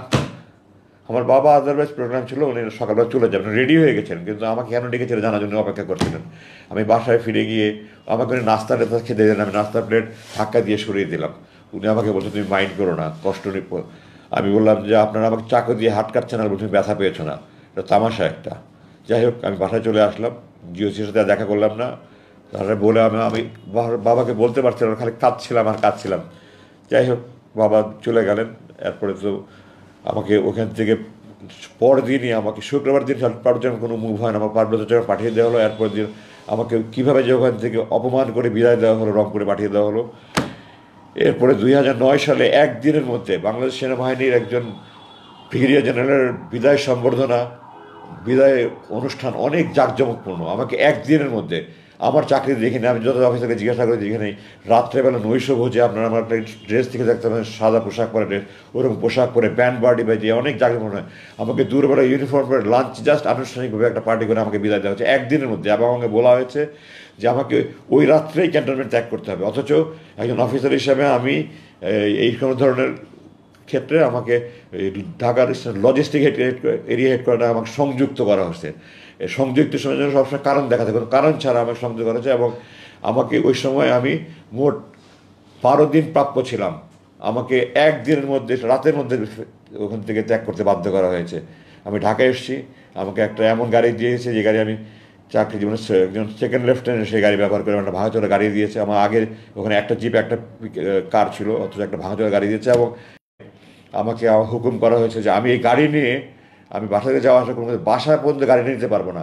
একজন ব্রিগেডিয়ার জেনারেল, আমি আজমি, আমার কাছে কোনো অপশন নেই, আমি সেনাবাহিনী ইউনিফর্ম গড়বার বিষয় আমার ইউনিফর্ম পরে গাড়ির পাঠাতে 200-300 ব্যাংকে উনি অপমানিত করেছেন। আমার বুক ফেটে যেত, আমি আজমি হিসাবে নয়, আমার সেনাবাহিনী এভাবে অপমানিত হচ্ছে। যে আমাকে 24শে জুন 2009 আমাকে একটা চিঠি দেওয়া হলো যে 23শে জুন 2009 তারিখে সরকারি একটা প্রজ্ঞাপনে 1 লাইনের চিঠিতে আমাকে বরখাস্ত করা হয়েছে। বরখাস্ত একটা অনেক বড় ধরনের শাস্তি। সেনাবাহিনী অফিসাররা অপরাধ করলে 9-10 সঙ্গে শাস্তি হয়, সবচেয়ে বড় মৃত্যুদণ্ড, যেটা সাধারণত বিদ্রোহ হয়, তারপর কারাদণ্ড, তারপর বরখাস্ত, এরপরে নিচে আরও অনেক 7-8 একটা অপরাধ সংগঠন হতে হয়, একটা তদন্ত হয়, তদন্তে প্রমাণিত হলে কোর্ট মার্শাল হয়, কোর্ট মার্শাল করে তারপরে কোর্ট মার্শালও তাকে হয় র্যাঙ্ক ডাউন করতে পারে, সিনিয়রিটি ডাউন করতে পারে, বরখাস্ত করে না। আমাকে কোনো অপরাধ ছাড়া, কোনো তদন্ত ছাড়া, কোনো কিছু ছাড়া এক চিঠি দিয়ে, নজিরবিহীন ভিড়, পৃথিবীর ইতিহাসে এরকম নেই, আমাকে চাকরি থেকে, আমার এই 30 বছরের বর্ণাঢ্য চাকরি, আমার সমস্ত পেনশনের সমস্ত সুযোগ বন্ধ করে আমাকে সে চাকরি থেকে বরখাস্ত করে দেওয়া হলো। আমার র্যাঙ্ক হরণ করা হলো, পেনশনের সমস্ত সুযোগ বন্ধ করা হলো, এবং তার কিছুদিন পরে চিঠি দিয়ে আমাকে সকল সেনানিবাস প্রবেশ নিষিদ্ধ করে আমাকে অবাঞ্ছিত ঘোষণা করা হলো। আমি জেনারেল ওয়াকারের প্রতি কৃতজ্ঞতা জানাই। জেনারেল ওয়াকার এটাকে ওই আদেশটাকে বাতিল করে, আমাকে সেনাবাহিনীর অবাঞ্ছিত ঘোষণা বাতিল করে গতকালকে আমাকে একজন জেনারেলকে দিয়ে ব্যক্তিগত আমাকে চিঠি পাঠিয়েছে যে স্যার আপনাকে অবাঞ্ছিত ঘোষণা যেটা প্রত্যাহার করলাম, স্যার আপনি আমার সাথে একটু খেয়ে যান, একটু চা খেয়ে যান, কফি খেয়ে যান। স্যার প্রথমে লাঞ্চ কথা বলুন, কফি খেয়ে যাবেন, কালকে প্রেস কনফারেন্সে আমি করতে পারবো, তাহলে স্যার লাঞ্চ করেন, আমি লাঞ্চ করবো না, আমি প্রেস কনফারেন্সের পরে আমি আসবো ইনশাল্লাহ। তো আমি জেনারেল ওয়াকারের কাছে কৃতজ্ঞ। আমার মিরপুর ডিওসি আমার প্লট পেয়েছিলাম 2014 সালে, আমার নির্মাণের জন্য প্ল্যান পাস হয়ে কাজ শুরু করেছি, 1 লাইনের চিঠি, সকল কার্যক্রম স্থগিত, আমার কার্যক্রম বন্ধ করে রাখা হয়েছে। জেনারেল ওয়াকারের কাছে আমি কৃতজ্ঞ, নিয়ে আবার এটা কার্যক্রম শুরু করার অনুমতি দিয়েছে। এখন আপনাদের কাছে আমি অনেক সময় নিয়ে ফেলেছি, আমি দুঃখিত যে আমি কথাগুলি গুছিয়ে বলতে পারছি না, এত বছর পরে কথাগুলি ঠিক গুছিয়ে বলতে পারছি না। তো আমি উপসংহারে চলে যাচ্ছি, আমি আর বেশি কথা বলা যাচ্ছে না। এই বৈষম্য বিরোধী ছাত্র আন্দোলন ও জুলাই 2024 ছাত্র জনতার সবল বিপ্লব সিক্ত নতুন বাংলাদেশ আমাদের জন্য বিপুল সম্ভাবনার নতুন দ্বার খুলে দিয়েছে। বর্তমান সরকারের প্রতি আমার কয়েকটা আবেদন আছে। 1 নম্বর, সকল গুম, খুন, হত্যা, ধর্ষণ, রাহাজানি, জুলুম, নির্যাতন, নিপীড়নের দোষীদের বিরুদ্ধে আইনানুগ ব্যবস্থা গ্রহণ করুন। ভবিষ্যতে যেন আর এই ধরনের কোনো ব্যবস্থা না, তার প্রতিকার করুন, তার জন্য প্রযোজ্য আইন প্রতি করুন। আর কোনো বাবা মার বুক যেন খালি না হয়ে যায়। আমার মা 2-3 বছর হজরত ইউসুফ ইসলাম যখন তার ভাইরা কুয়াতে ফেলে দিল, ইয়াকুব ইসলাম কাঁদতে কাঁদতে কন্ধ হয়ে গেছেন। আমার মা আমার জন্য এই 3 বছর কাঁদতে কাঁদতে আমাকে নাকে দেখে চলে গেছে। এই জালেমরা, আমার বাবা মারা গেছে, আমার বড় 5 ভাইকে আসতে দেয়নি, আমার মা মারা গেছে, 6-6টা ছেলে, একজনের সামনে ছিল না, আমি মায়ের অন্ধর লাঠে ছিলাম, আমার জন্য কাঁদতে কাঁদতে হাহাকার করে আমার মা চলে গেছে, আমাকে আসতে দেয়নি। আর যেন কোনো মায়ের বুক খালি না হয়, আর যেন মায়ের কোনো কান্না না হয়, আপনারা দয়া করে ব্যবস্থা করেন। আল্লাহ, আপনারা দয়া করে সুশাসন, আইনের শাসন, বাক স্বাধীনতা, স্বাধীন ও নিরপেক্ষ বিচার ব্যবস্থা, সুদৃঢ় মানবাধিকার সুনিশ্চিত করে সুখী সমৃদ্ধ বাংলাদেশ, সার্বভৌম বাংলাদেশ গড়ে তোলেন। আমার এটা দোয়া। আমি এখানে আরেকটু বলতে চাই যে আমাদের সংবিধান এটা 1972 সালে রচিত হয়েছে। 1970 সালে আওয়ামী লীগ জনগণের কাছ থেকে ম্যান্ডেট নিয়েছিল পাকিস্তানের সংবিধানের অধীনে পাকিস্তান রাষ্ট্র পরিচালনার জন্য, স্বাধীন বাংলাদেশের স্বাধীন সংবিধান রচনা করে নয়। তারা 1972 সালে পাকিস্তান আমাদের যুদ্ধ চাপিয়ে দিয়েছে, আমরা যুদ্ধ করে স্বাধীন হয়েছি আলহামদুলিল্লাহ, কিন্তু তারা জনগণের কাছ থেকে নতুন সংবিধানের প্রণয়নের কোনো ম্যান্ডেট নেয়নি। সুতরাং এই সংবিধান আমার দৃষ্টিতে বৈধ নয়। একটা নতুনভাবে কমিটি করে নতুন সংবিধান প্রণয়ন কমিটি করে একটা নতুন সংবিধান করে এটা বাতিল করা হোক, এবং এটাতে যত মানবাধিকারের কথা আছে সব, যেমন সেনাবাহিনীর আইনের আশ্রয় নেওয়ার কোনো অধিকার নেই, এগুলি সহ যত আপনার একটা যথাযথ পদক্ষেপ নিয়ে একটা নতুন সংবিধান তৈরি করেন। আমাদের জাতীয় সঙ্গীত আমি আপনাদের দৃষ্টি আকর্ষণ করতে চাই। 1905 বঙ্গভঙ্গ রদের জন্য এটা রবীন্দ্রনাথ লিখেছিল, আমার সোনার বাংলা আমি তোমায় ভালোবাসি। এই জাতীয় সঙ্গীত দুই বাংলা এক করার জন্য জাতীয় সঙ্গীত। আমরা কি দুই বাংলা এক হতে চাচ্ছি? আমরা কি স্বাধীন বাংলাদেশ থাকতে চাই, না ভারতের পশ্চিমবঙ্গের অঙ্গীভূত রাজ্য হতে চাই ভারতের? আপনারা বলেন, আমরা স্বাধীন বাংলাদেশ চেয়েছি, স্বাধীন বাংলাদেশ থাকতে চাই। এই জাতীয় সঙ্গীত আমাদের স্বাধীন বাংলাদেশের অস্তিত্বের পরিপন্থী। আমি জোর দাবি জানাচ্ছি নতুন জাতীয় আমাদের নতুন জাতীয় সঙ্গীত আমাদের তৈরি করা হোক, এবং এই মিথ্যার উপরে কোনো জাতির ইতিহাস প্রতিষ্ঠিত হতে পারে না। একজন মুখের কথার উপরে কোনো ব্যক্তির জাতির ইতিহাস। আল্লাহ কোরআনে বলেছেন আল্লাহর একত্বে, আল্লাহর পূর্ণত্বে, আল্লাহর অস্তিত্বে বিশ্বাস করতে হবে, না হলে জাহান্নামে যেতে হবে। আল্লাহর একত্ব, পূর্ণত্ব, অস্তিত্ব বিশ্বাস আল্লাহ শত শত আয়াত নাজিল করেছেন। রসুল যখন আনসারদের হাতে শপথ নিয়েছেন তাদেরকে বলেছেন আমার যে কোনো ন্যায়সঙ্গত আইন তোমরা মানবে। রসুল জানতেন উনি কোনো অন্যায় আজাদ দেবে না, আনসাররাও জানতো আমরা কোনো যিনি অন্যায় দেবে না, তারপরেও এটা উনি রসুল বলেছেন। আর একজন শেখ মুজিব সাহেব উনি 3 লক্ষ বলতে গিয়ে 3 মিলিয়ন বলেছেন, এবং এটাই 30 লক্ষ হয়ে গেছে। একটা জরিপ ছাড়া, কোনো রকমের কোনো কিছু ছাড়া 30 লক্ষ মা বোনের শহীদ বলে বলে তারা মানুষের আবেগকে কাজে লাগিয়ে মানুষকে প্রতারণা করেছে। আমি সরকারের কাছে আবেদন জানাই, আপনারা জরিপ করে বের করেন, অ্যাকচুয়ালি 30 লক্ষ হোক, 3 কোটি হোক, আপনারা বের করেন। আমার জানা মতে এটা 2,86,000 একটা জরিপ হয়েছিল, এটা 2,86,000 ছিল দেখে তারা প্রচার করেনি। ওই 3 লক্ষটাকে 30 লক্ষ বানিয়ে তারা 2 লক্ষ মা বোন ধর্ষিত হয়েছে। এখনও সময় আছে, এখনও সেই বাস্তবের লোকজন বেঁচে আছে। আমরা সারা দেশে একটা জরিপ করে এই 3 লক্ষ না 30 লক্ষ, 2 লক্ষ মানুষ শহীদ হয়েছে কিনা জাতিকে সত্য ইতিহাস জানতে দিন। আমাদের নতুন প্রজন্মকে মিথ্যার উপরে আপনারা জাতিকে গড়ে তুলতে দেবেন না, দয়া করে আল্লাহর ওয়াস্তে। আপনারা যদি দেশপ্রেমিক হন, একটা সত্যিকারের জরিপ করে এটা ব্যবস্থা করেন। আমি আমার বক্তব্য আর 1 মিনিট বলে শেষ করতে চাই। আমরা বাংলাদেশে ধর্ম, গোত্র, বর্ণ নির্বিশেষে সবাই বাংলাদেশি। একটা স্বার্থান্বেষী মহল বিভিন্ন ধর্মাবলম্বীদের ধর্ম উপাসনালয় বা তাদের এলাকায় গিয়ে আক্রমণ চালিয়ে বাংলাদেশের ভাবমূর্তি ক্ষুণ্ণ করার চেষ্টা করছে। হিন্দু, খ্রিস্ট, বৌদ্ধ, চাকমা, মারমা নির্বিশেষে আমরা সবাই বাংলাদেশি। আমরা সবাই বাংলাদেশি। মুসলিম অধ্যুষিত হলে আমরা বাংলাদেশি। আমাদের পরিচয় একটাই, আমরা বাংলাদেশি। আমরা ঐক্যবদ্ধভাবে একটা সুসংহত জাতি গড়ে তুলতে চাই। এবং আমি অন্য ধর্মে বিশ্বাস না করতে পারি, আমি জান দিতে প্রস্তুত আছি যেন অন্য ধর্মাবলম্বীরা তাদের ধর্মীয় উপাসনা যথাযথভাবে করতে পারে। আমরা সবাইকে ঐক্যবদ্ধভাবে এই জিনিস নিশ্চিত করতে, যার যার ধর্ম শেষে পালন করবে। আমরা সবাই বাংলাদেশি। আমরা হাতে হাত মিলে আসুন, এদেরকে শক্তভাবে দমন করে আমরা আমাদের একটা স্বাধীন, সমৃদ্ধ, শক্তিশালী বাংলাদেশি গড়ে করি।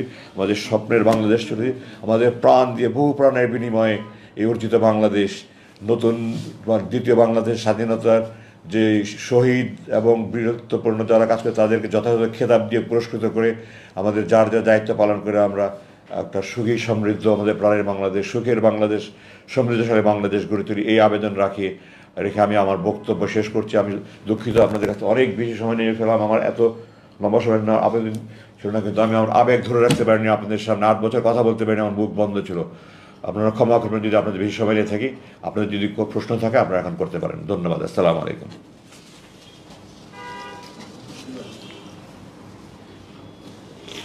আমার কলমটা কোথায়?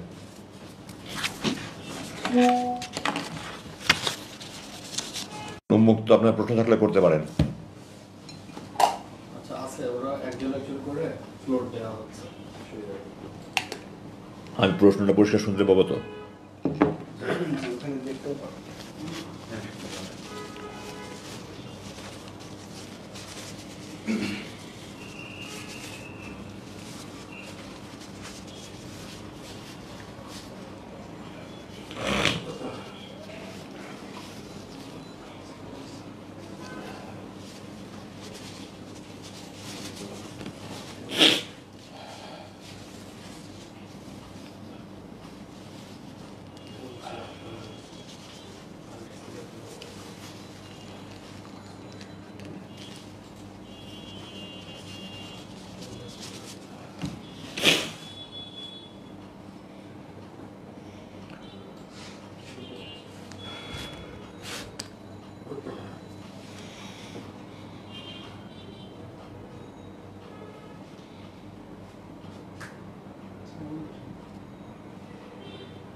আসসালামু আলাইকুম।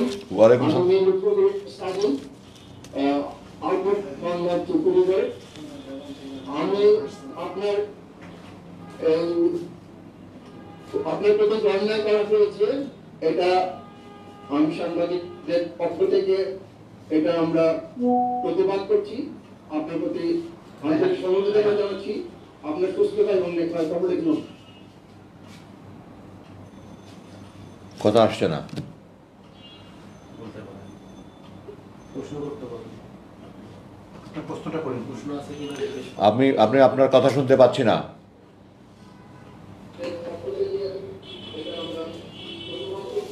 কথাই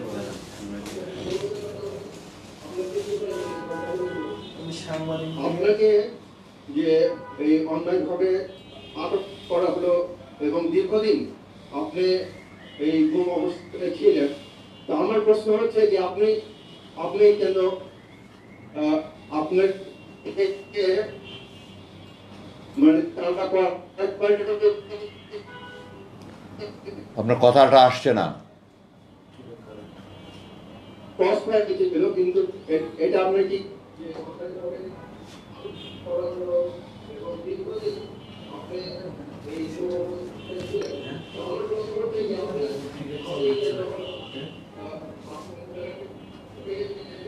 ডিস্টার্ব করছিল না?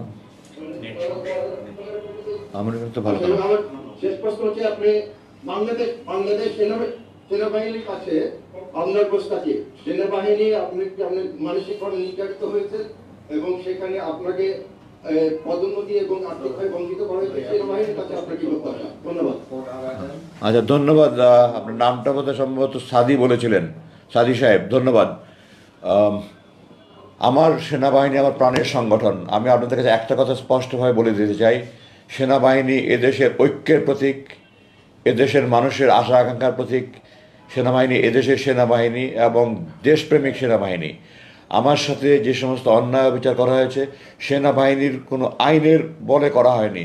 এগুলি কিছু অসাধ্য অফিসার, কিছু স্বার্থান্বেষী অফিসার, কিছু বিদ্বেষপূর্ণ মনোভাবপূর্ণ অফিসার আমাকে বিভিন্ন সময় বিভিন্ন রকমভাবে ভুগিয়েছে আমার পৈতৃক পরিচয়ের কারণে, আমার ভালো রেজাল্ট থাকা সত্ত্বেও। আমার সেনাবাহিনীর ব্যাপারে আপনারা ভুল বুঝবেন না, প্লিজ। আপনারা আমার সেনাবাহিনীকে দোষ দেবেন না। আমার সেনাবাহিনী আমার প্রাণের সংগঠন। আপনারা সেনাবাহিনীকে ভুল বুঝলে আমি কষ্ট পাবো। সেনাবাহিনীর কোনো দোষ নেই, এটা ব্যক্তির দোষ। আমাদের দেশ, আমরা ব্যক্তি স্বার্থের ঊর্ধ্বে অনেকে উঠতে পারি না। তো ব্যক্তি স্বার্থ, বিদ্বেষ, এগুলোর উপর অনেক আমরা উঠতে পারি না। এই কারণে কিছু কিছু ব্যক্তি আমার প্রতি অন্যায় করেছে, জুলুম করেছে, এগুলো তাদের ব্যক্তিগত দোষ, সেনাবাহিনীর কোনো দোষ নেই। এবং বর্তমান সেনাবাহিনীর প্রধান, উনি আমাকে দেখা করেছেন এবং আমাকে উনি দাওয়াত দিয়েছেন ওনাকে যাওয়ার জন্য। আমি হয়তো ইনশাআল্লাহ কিছুক্ষণ পরে ওনার আপনাদের শেষ করে যাব।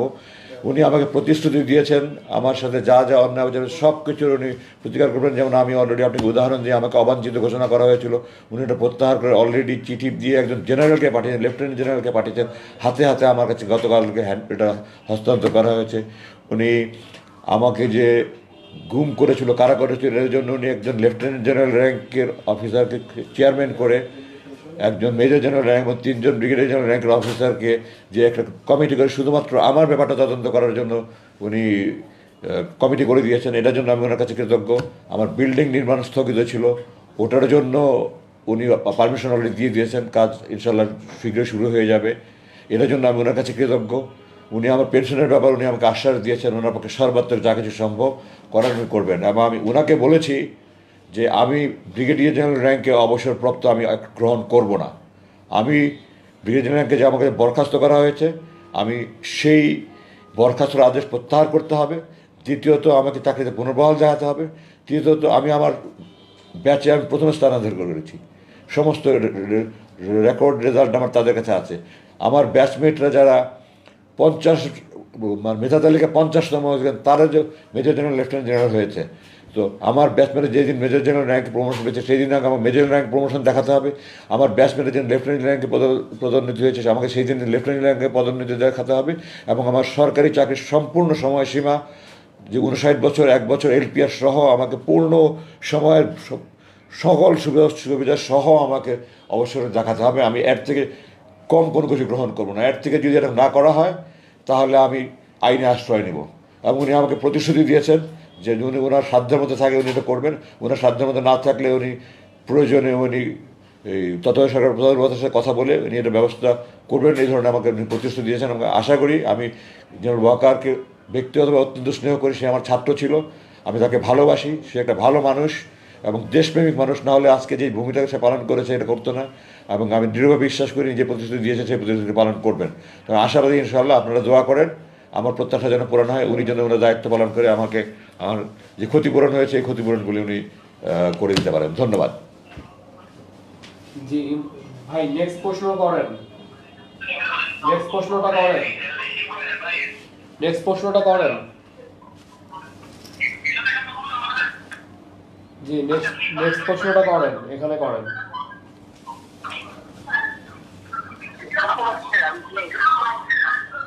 বুঝতে পারছেন কেন এখান থেকে সাউন্ড আসে না? এটা সাউন্ড আসে। আমার তো কানে একটু হিয়ারিং প্রবলেম আছে তো। জি প্রশ্ন করেন, শুনতে পাচ্ছি আমরা।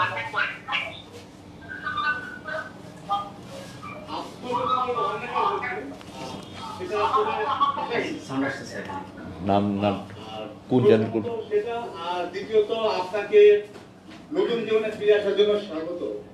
আমার দুটো প্রশ্ন। প্রথম প্রশ্ন হচ্ছে, স্বাধীনতা যুদ্ধে শহীদদের নিয়ে আপনি আজকে একটা জরিপের কথা উল্লেখ করেছেন। তা আমরা 30 লাখ বলে এতদিন যেটা জানতাম, জরিপে আপনি যে সংখ্যাটা উল্লেখ করেছেন সেটা, আমার প্রশ্ন হচ্ছে আসলে আপনি তো মুক্তিযুদ্ধ দেখেছেন কিংবা সে সময় আপনারা জানতেন, আসলে আপনার মন্তব্য কি সেখানে শহীদের সংখ্যা কত? এক। দ্বিতীয় প্রশ্ন হচ্ছে গিয়ে, আপনার বাবাকে মানবতা বিরোধী অপরাধে অভিযুক্ত করে শাস্তি দেওয়া হয়েছে, তার সম্পর্কটা আসলে ক্লিয়ার করতেন। তিনি যে কারণে তাকে অভিযুক্ত করা হয়েছে, তার যে অপরাধ, সে বিষয়ে আপনারা জানতে চাই। আচ্ছা, প্রথম প্রশ্নটা একটু আবার পরিষ্কার করে বলেন। 30 লক্ষ শহীদের ব্যাপারে কি বলতে চান? আসল সংখ্যা কত? সংখ্যা কত? স্বাধীনতা যুদ্ধের শহীদদের সংখ্যা নিয়ে আপনি যে মানে ইনফরমেশনটা যেটা দিলেন, জরিপের সংখ্যা, আমার প্রশ্ন হচ্ছে আপনার মতে স্বাধীনতা যুদ্ধের শহীদের সংখ্যা কত ছিল, সেটা হচ্ছে আমার প্রথম প্রশ্ন। এটা তো জরিপ ছাড়া বলা সম্ভব নয় ভাই। এটা আপনার 10ই জানুয়ারি শেখ সাহেব যখন এসে ঢাকায় নামলেন তখন বিবিসির সাংবাদিক ডেভিড ফ্রস্টের কাছে বলেছে, এবং উনি স্পষ্ট বলেছেন, ডেভিড ফ্রস্ট সাক্ষাৎকার নিয়েছে এবং উনি স্পষ্ট বলেছেন, আপনারা দেখেন, আপনি 266 দিনের স্বাধীনতা এবং নুরুল কাদের বইয়ে পাবেন আপনারা, যে উনি স্পষ্ট বলেছেন একটা জরিপ হচ্ছে। তখন তাকে জিজ্ঞাসা করা হয়েছে যে আপনার অনুমান কত। তো শেখ সাহেব তো 10 তারিখে মুক্তি পেয়ে লন্ডনে ভারত থেকে হয়ে ঢাকায় এসছেন, ওনার তো তখন অনুমান করার কোনো সুযোগ ছিল, উনি জানতেনই না দেশে কী হয়েছে। তো ওনাকে কেউ একজন বলেছে 3 লাখ, উনি, আমি যতটুকু জেনেছি, এবং উনি 3 লাখটাকে, মানে বাংলায় যেমন লাখের পরে হাজারের পরে লাখ, উনি থাউজেন্ডের পরে মিলিয়নের মধ্যে যে পার্থক্য, হাজারের পর লাখের 2টা শূন্য আর থাউজেন্ডের পরে মিলিয়নের মধ্যে 3টা শূন্য, এইটা ওনার জানা ছিল না। এই কারণে উনি 3 মিলিয়ন বলেছেন। 3 লাখ টাকায় সেইভাবে 30 লাখ হয়ে গেছে। এটা 3 লাখটাও সঠিক সংখ্যা নিয়ে কিনা, 5 লাখ হোক 10 লাখ হোক, একটা সঠিক জরিপ হতে হবে। জরিপ না হয়ে একজন ব্যক্তির কথার উপরে একটা দেশের ইতিহাস তৈরি হতে পারে না, তিনি যেই হোক। আল্লাহর কথার উপরে, আল্লাহর নিজের অস্তিত্বের উপরে যেন আল্লাহ এতগুলো প্রমাণ দিতে পারে, রসুল যদি এরকম কথা বলতে পারে, তাহলে একজন ব্যক্তি, আমি ওনার ব্যক্তিগত জীবন নিয়ে আমি কথা বলতে চাই না, আপনার ওনার আত্মজীবনী পড়লে অনেক কিছু জানতে পারবেন। শেখ সাহেবের অসমাপ্ত আত্মজীবনের বইটা পড়ে দেখেন আপনি, উনি লিখেছেন, উনি 22 বছরে 3rd ডিভিশনে ম্যাট্রিক পাস করেছেন। এগুলো ওনার নিজের লেখা, আমার কথা না, আপনারা পড়ে দেখেন। যাই হোক, উনি 3 লাখ বলতে গিয়ে 3 মিলিয়ন বলেছেন, ওটা 30 লাখ হয়েছে। 3 লাখ হোক, 30 লাখ হোক, 3 কোটি হোক, একটা জরিপ ছাড়া এই ধরনের কোনো সংখ্যা প্রতিষ্ঠিত হতে পারে না, সেটা স্পষ্ট। সুতরাং আমার উত্তরে আর কোনো এখানে সন্দেহ থাকার অবকাশ নাই। এটা জরিপ হবে। এখনও 71-এর প্রজন্মের বহুত লোক আছে ওখানে, তখন বেঁচে ছিল। সারা বাংলাদেশে একটা আনুষ্ঠানিক জরিপ হয়ে এটা সরকার প্রকাশ করবে। আপনার দ্বিতীয় প্রশ্ন উত্তর আপনিই বলে দিয়েছেন, এটা অপবাদ। তো আমার তো আর কিছু বলা থাকে না। উনি যদি কোনো অপরাধ করে থাকতেন, আপনারা যারা ট্রাইব্যুনালে, আমি ওনার পক্ষে সাক্ষী দিয়েছি, তারা 16-17 জন সাক্ষী দিয়েছে। ট্রাইব্যুনালের চেয়ারম্যান খোলা আদালতে বলেছে যে সরকার পক্ষ ওনার বিরুদ্ধে কোনো অভিযোগ প্রমাণ করতে পারেনি। আমি বিস্মিত যে একজন বিচারক এই কথা বলার পরে উনি বলেছেন যে উনি নিজে খতিয়ে দেখেছেন। বিচারক কি কোনো দিন অভিযোগ আসলেই তাকে মানে শাস্তি দিতে হবে, এটা বিচারকের কাজ, নাকি বাদী পক্ষ প্রমাণ করতে পারলে বিচারকের কাজ? আমি আপনার কাছে প্রশ্ন রাখছি।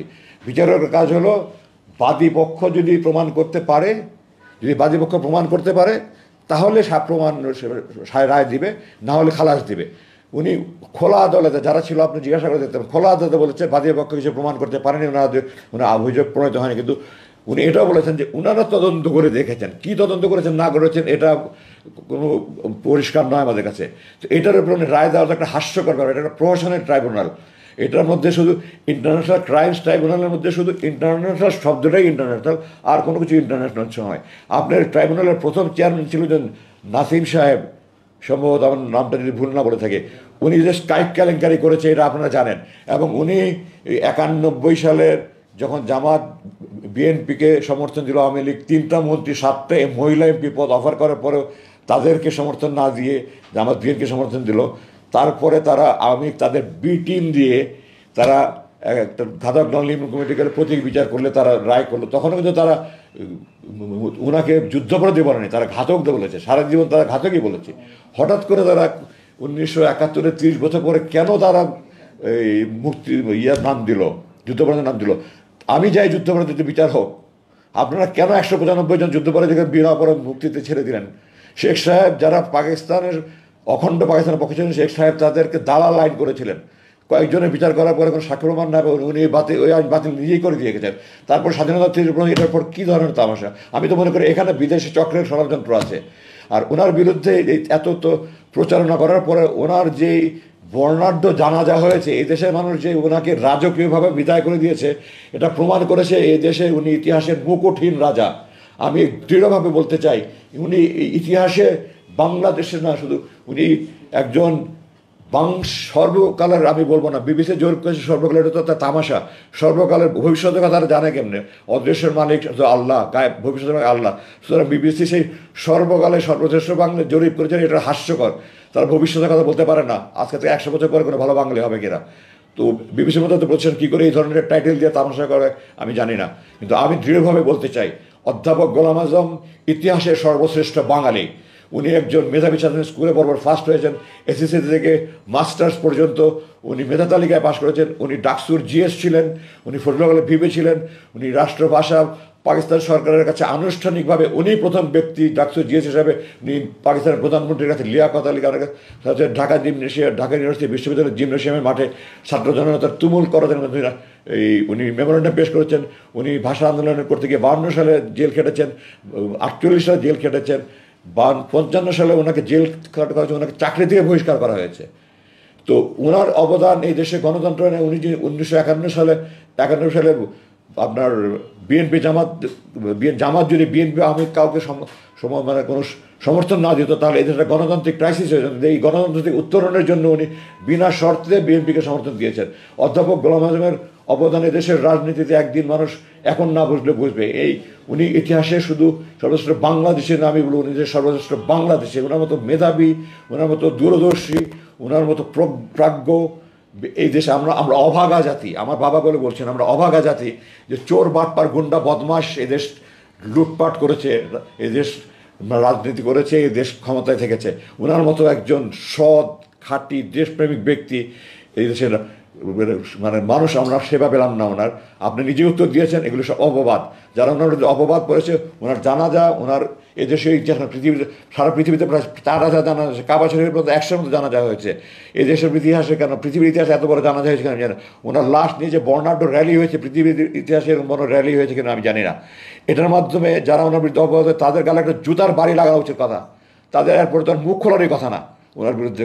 ওনার মানবতা বিরোধী অপরাধ, এগুলো তো অপবাদ আপনিই বলেছেন। উনি কোনো মানবতা বিরোধী অপরাধ করেন নেই। আমি দৃঢ়ভাবে, এটা তো প্রশাসনের ট্রাইব্যুনালের চেয়ারম্যান নিজে খোদা বলেছে যে প্রসিকিউশন প্রমাণ করতে পারেন। এরপর আর কথা থাকে কি নিয়ে এটা নিয়ে আর কোনো কথা থাকার অবকাশে নাই। আমরা তো সুপ্রিম কোর্টে গিয়েছিলাম, এর আগে উনি আল্লাহ ওনাকে নিয়ে গেছেন। সুপ্রিম কোর্টে যদি ন্যায় বিচার হতো, আমি শতভাগ গ্যারান্টি দিয়ে বলছি ওনার বিরুদ্ধে একটা প্রমাণ নেই। ওনার বিরুদ্ধে নাগরিকত্ব মামলায় সরকার পক্ষ হেরে গিয়ে আপিল বিভাগে দেখা যাচ্ছে আপিল বিভাগের 5 জন বিচারপতি সর্বসম্মতভাবে ওনাকে বলেছে ওনার বিরুদ্ধে কোনো মানবাধিকার অপরাধের কোনো অপরাধ নেই, সর্বসম্মতভাবে ওনার পক্ষে রায় দিয়ে উনি নাগরিক হয়েছেন, এই দেশের নাগরিকত্ব ফিরে পেয়েছেন। 23 বছর জুলুমে করে ওনার নাগরিকত্ব হরণ করে রাখা হয়েছিল, জনগণের নেতাকে জনগণের দূরে সরে রাখা হয়েছিল। যে 5 জন বিচারপতি তারা এই দেশের বিচার বিভাগের সব উজ্জ্বল নক্ষত্র, আপনার খোঁজ নিয়ে দেখেন। 4 জন বিচারপতি প্রধান বিচারপতি হয়েছে, আরেকজন বয়সের জন্য সম্ভবত আগে ওনার রিটায়ারমেন্ট করেছেন। তারা সর্বসম্মত রায় দিয়েছেন যে উনি একজন খাট্টিকার দেশ ওনার বিরুদ্ধে কোনো অপবাদ নেই, কোনো অপরাধের অভিযোগ নেই। উনি পাকিস্তান সরকারের সাথে অখণ্ড পাকিস্তানের পক্ষে ছিলেন। অখণ্ড পাকিস্তানের পক্ষ থাকা কোনো অপরাধ নয়, এটা রাজনৈতিক সিদ্ধান্ত। 1947 সালে ফজলুল্লাহ সোহরাওয়ার্দীর মতো ব্যক্তিরা এদেশে প্রধানমন্ত্রী হয়েছেন, ওনারাই পাকিস্তানের পক্ষে ছিলেন না। ওনারা এই যে 2 নেশন থিওরি, যে পাকিস্তান ভারত, ওনারা চেয়েছিলেন বাংলাদেশ পাকিস্তান ভারত 3টা রাষ্ট্র হবে। তো যেটা লাহোর রেজলিউশনের মানে লাহোর প্রস্তাবে ফজলুল্লাহ পেশ করেছেন 1940 সালে। তারপরে তো ওনারা এই দেশের মানে মুখ্যমন্ত্রী হয়েছেন। তো ওনারা রাজনৈতিক সিদ্ধান্ত হচ্ছে ভিন্ন কথা। অধ্যাপক গোলাম আজম কোনো মানবতা বিরোধী সাথে নয়। আমি আপনাদেরকে সময়ের অভাবে দিচ্ছি না, উনি আওয়ামী লীগ বিএনপি নির্বিশেষে উনি লোকজনকে আশ্রয় দিয়েছেন।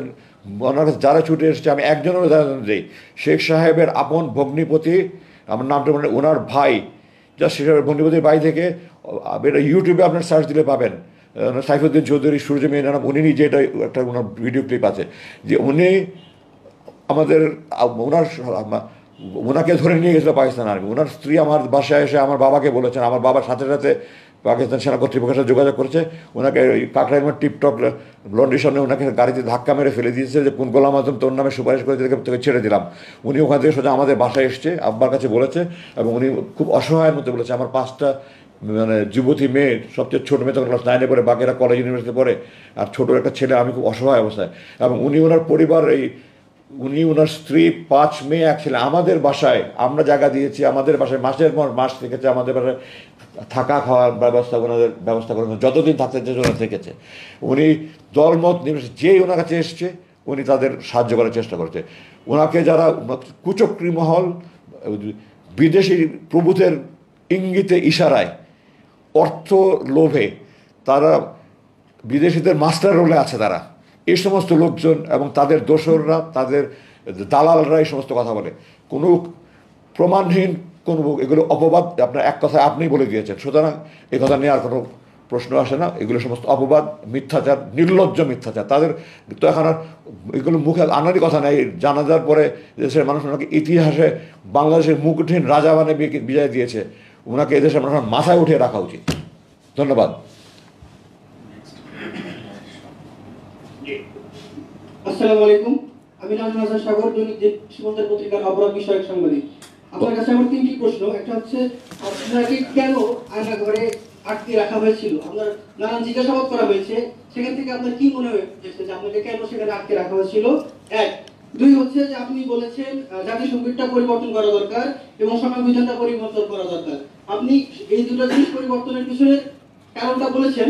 আমি শুধু জানতে চাই যে এগুলো পরিবর্তন করে কোন ধরনের জাতীয় সংগীত এবং কোন ধরনের সংবিধান আপনি দেখতে চান।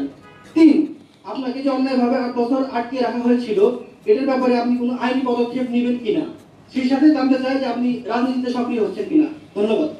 না, আপনি তো 4টা প্রশ্ন করলেন তাহলে।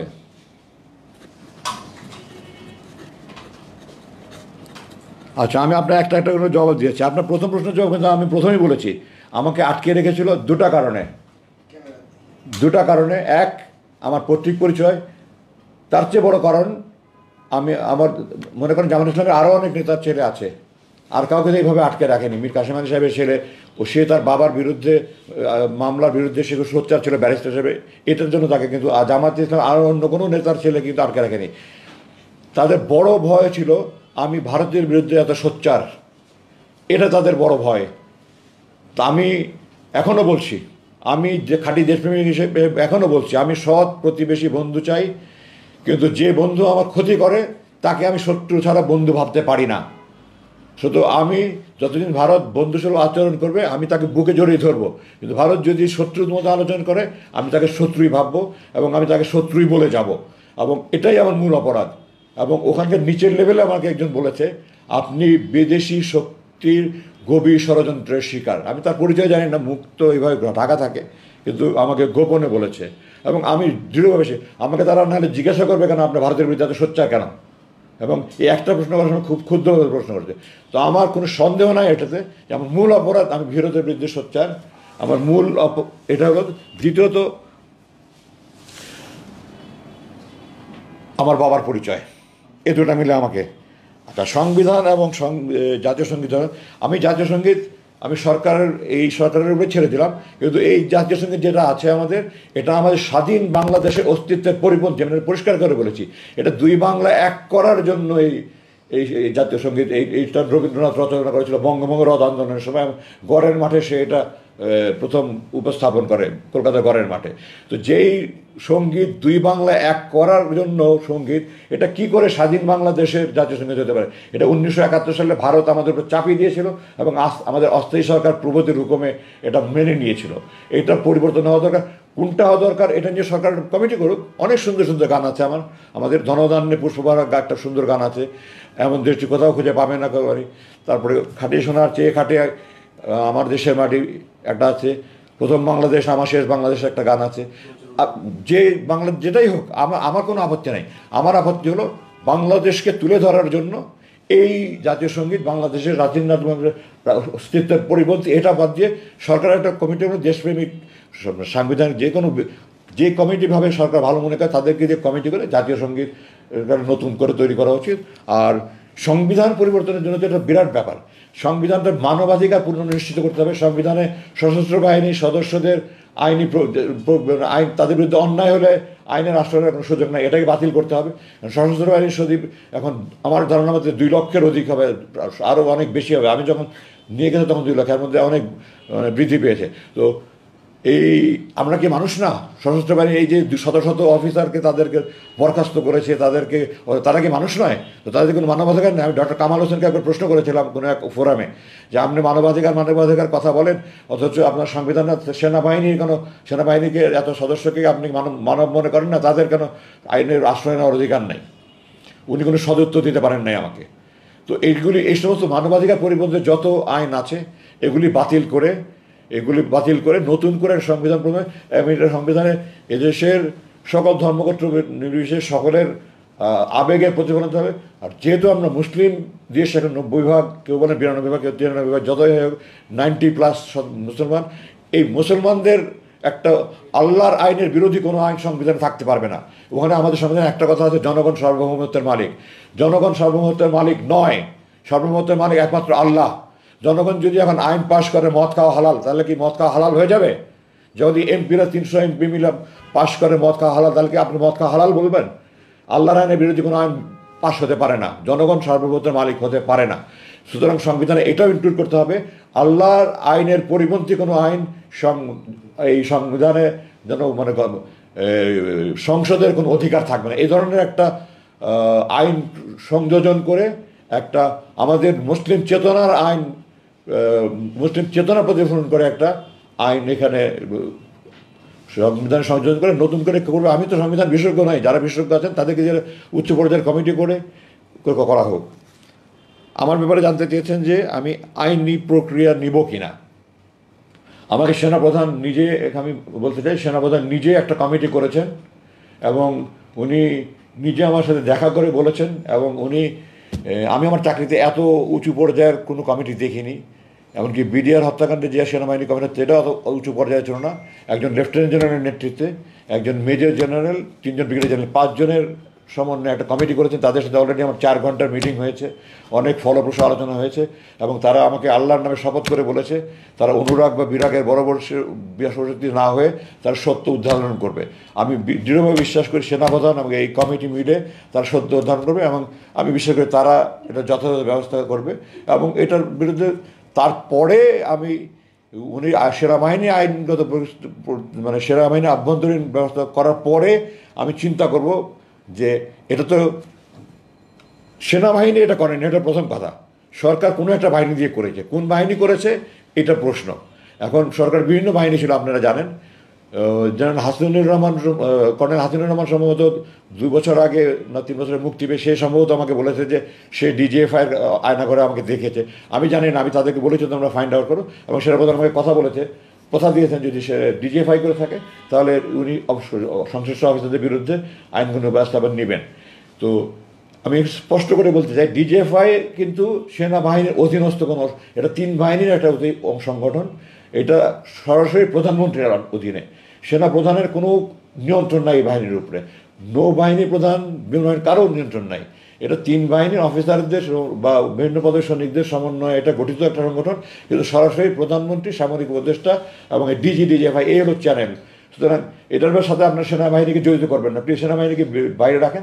এখানে যারা অফিসার ছিল তারা যদি অন্যায় করে থাকে, সেনাপ্রধান সেনাপ্রধান আইনি ব্যবস্থা নেবেন। এবং তার পরবর্তীতে আমি সার্বিকভাবে এটার বিরুদ্ধে, আমার এই গুমের বিরুদ্ধে অবশ্যই যারা হুকুমদাতা, যারা উপদেশদাতা, পরামর্শদাতা, সবাই এটার জন্য শাস্তি পাবে। আমি এটার জন্য সরকারের কাছে আবেদন জানাই, আইনগত প্রক্রিয়া কীভাবে কী করবো না করবো এগুলি আমি আমার আদালতে, আমার আইনজ্ঞদের সাথে আলোচনা করে তারপরে আমার এটা সিদ্ধান্ত নিতে হবে।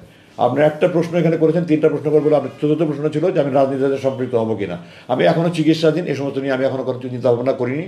আমি এগুলো নিয়ে চিন্তাভাবনা করার সুযোগ বহুত আল্লাহ দিবে, সময় দেবে, তখন আমি দেবো। আমি দেশপ্রেমিক, দেশের জন্য কাজ করতে চাই। আল্লাহ আমাকে যেভাবে কাজ করার সেভাবে কাজ করতে চাই। আমার আপনারা দোয়া করেন আল্লাহ যেন আমাকে দেশের জন্য, এদেশের মানুষের জন্য কাজ করার সুযোগ দেন এবং সাহায্য করেন। তো আমার অ্যাকচুয়ালি সেনাপ্রধানের সাথে আমার অ্যাপয়েন্টমেন্টের টাইম হয়ে গেছে। আপনার যদি খুব বেশি গুরুত্বপূর্ণ কোনো প্রশ্ন থাকে তাহলে বলতে পারেন, নাহলে আমাকে আজকে হয়তো এখানে আমি আবার আপনাদের সাথে কথা বলবো ইনশাআল্লাহ। আমি আশাবাদী। আমি আজকে অনেক সময় নিয়ে গিয়েছি আপনাদের যদি খুব গুরুত্বপূর্ণ থাকে তাহলে আরেকটা লাস্ট প্রশ্ন করতে পারেন। আমার কোনো সমস্যা ছিল না, সেনাপ্রধানের সাথে যেহেতু আমি প্রতিশ্রুতি দিয়েছি যে ওনার ওখানে আমি যাব, এই জন্য আমার আর দেরি করা সম্ভব হচ্ছে না। আপনারা যদি খুব বেশি গুরুত্বপূর্ণ একটা প্রশ্ন করতে পারেন। ধন্যবাদ। শেষ প্রশ্ন আজকে। জি, আসসালামু আলাইকুম। আমার নাম আসাদ আবিদিন জয়, আমি বাংলা ট্রিবিউনে কাজ করি। বাংলা ভিশনে? বাংলা ট্রিবিউন। জি, বাংলা ট্রিবিউন। জি, সরি। জি, আপনার কাছে আমার 2টি প্রশ্ন। সেটি হচ্ছে যে আপনি কি জামায়াত ইসলামীতে যোগ দিবেন কিনা বা আছেন কিনা। আর দ্বিতীয় প্রশ্নটি হচ্ছে, আমরা জানি যে ট্রাইব্যুনালে আপনার বাবার সাজা হয়েছিল, সেই ব্যাপারে আপনাদের অবস্থান কি এবং এর বিরুদ্ধে বা এর বিপরীতে আপনারা কোনো ব্যবস্থা নেবেন কিনা। ধন্যবাদ। আপনার 2টা প্রশ্ন নিয়ে আমি জবাব অলরেডি দিয়ে দিয়েছি। আমি তো রাজনীতির ব্যাপারে বলেছি যে আমি এখন রাজনীতিতে যোগদান করবো কি করবো না, এই ব্যাপারে আমি এখন পর্যন্ত কোনো সিদ্ধান্ত নেইনি। সুতরাং এটা তো জবাব আমি দিয়ে দিয়েছি। যদি যোগদান করার সিদ্ধান্ত নেই তখন কোন দলে যোগদান করবো সেটা প্রশ্ন আসে। আমি এখন যোগদান করবো এটা সিদ্ধান্ত নেইনি আমি এখনও। আমি দেশের জন্য কাজ করতে চাই, দেশবাসীর উন্নয়নের জন্য কাজ করতে চাই। কী ফর্মে কাজ করবো, কীভাবে কাজ, আল্লাহ আমাকে কীভাবে কাজ করতে হবে এটা সময় বলে দেবে, এটা আপনার সময় দেখতে পাবেন। আর দ্বিতীয় প্রশ্ন হলো যে ট্রাইব্যুনালে তো আমরা এখন আগেও বলেছি, এখনও বলেছি, এবং ট্রাইব্যুনাল চেয়ারম্যান বলেছে এগুলো তো সব অপবাদ, এগুলো প্রমাণিত নয়, মিথ্যা এগুলো সব। তো এটা আমরা আপিল করেছিলাম সুপ্রিম কোর্টে। উনি তো সুপ্রিম কোর্টের রায়ের আগেই উনি ইন্তেকাল করেছেন এবং এই মামলাটা ডিসমিস হয়ে গেছে। তো এটা নিয়ে তো এখন আর কথা বলার কোনো অর্থহীন। তবে আমি দৃঢ়ভাবে আবারও বলছি, অধ্যাপক গোলাম আজম ইতিহাসের সর্বশ্রেষ্ঠ বাঙালি, ওনার বিরুদ্ধে যা বলা হয়েছে এগুলি সব ভারতের দালাল, এগুলি সব ভারতের রয়ের মাস্টার রোলের তারা বেতন পায় এবং তাদের যারা চাটুকার, তাদের যারা তোষামত করে, তারাই এগুলি বলেছে।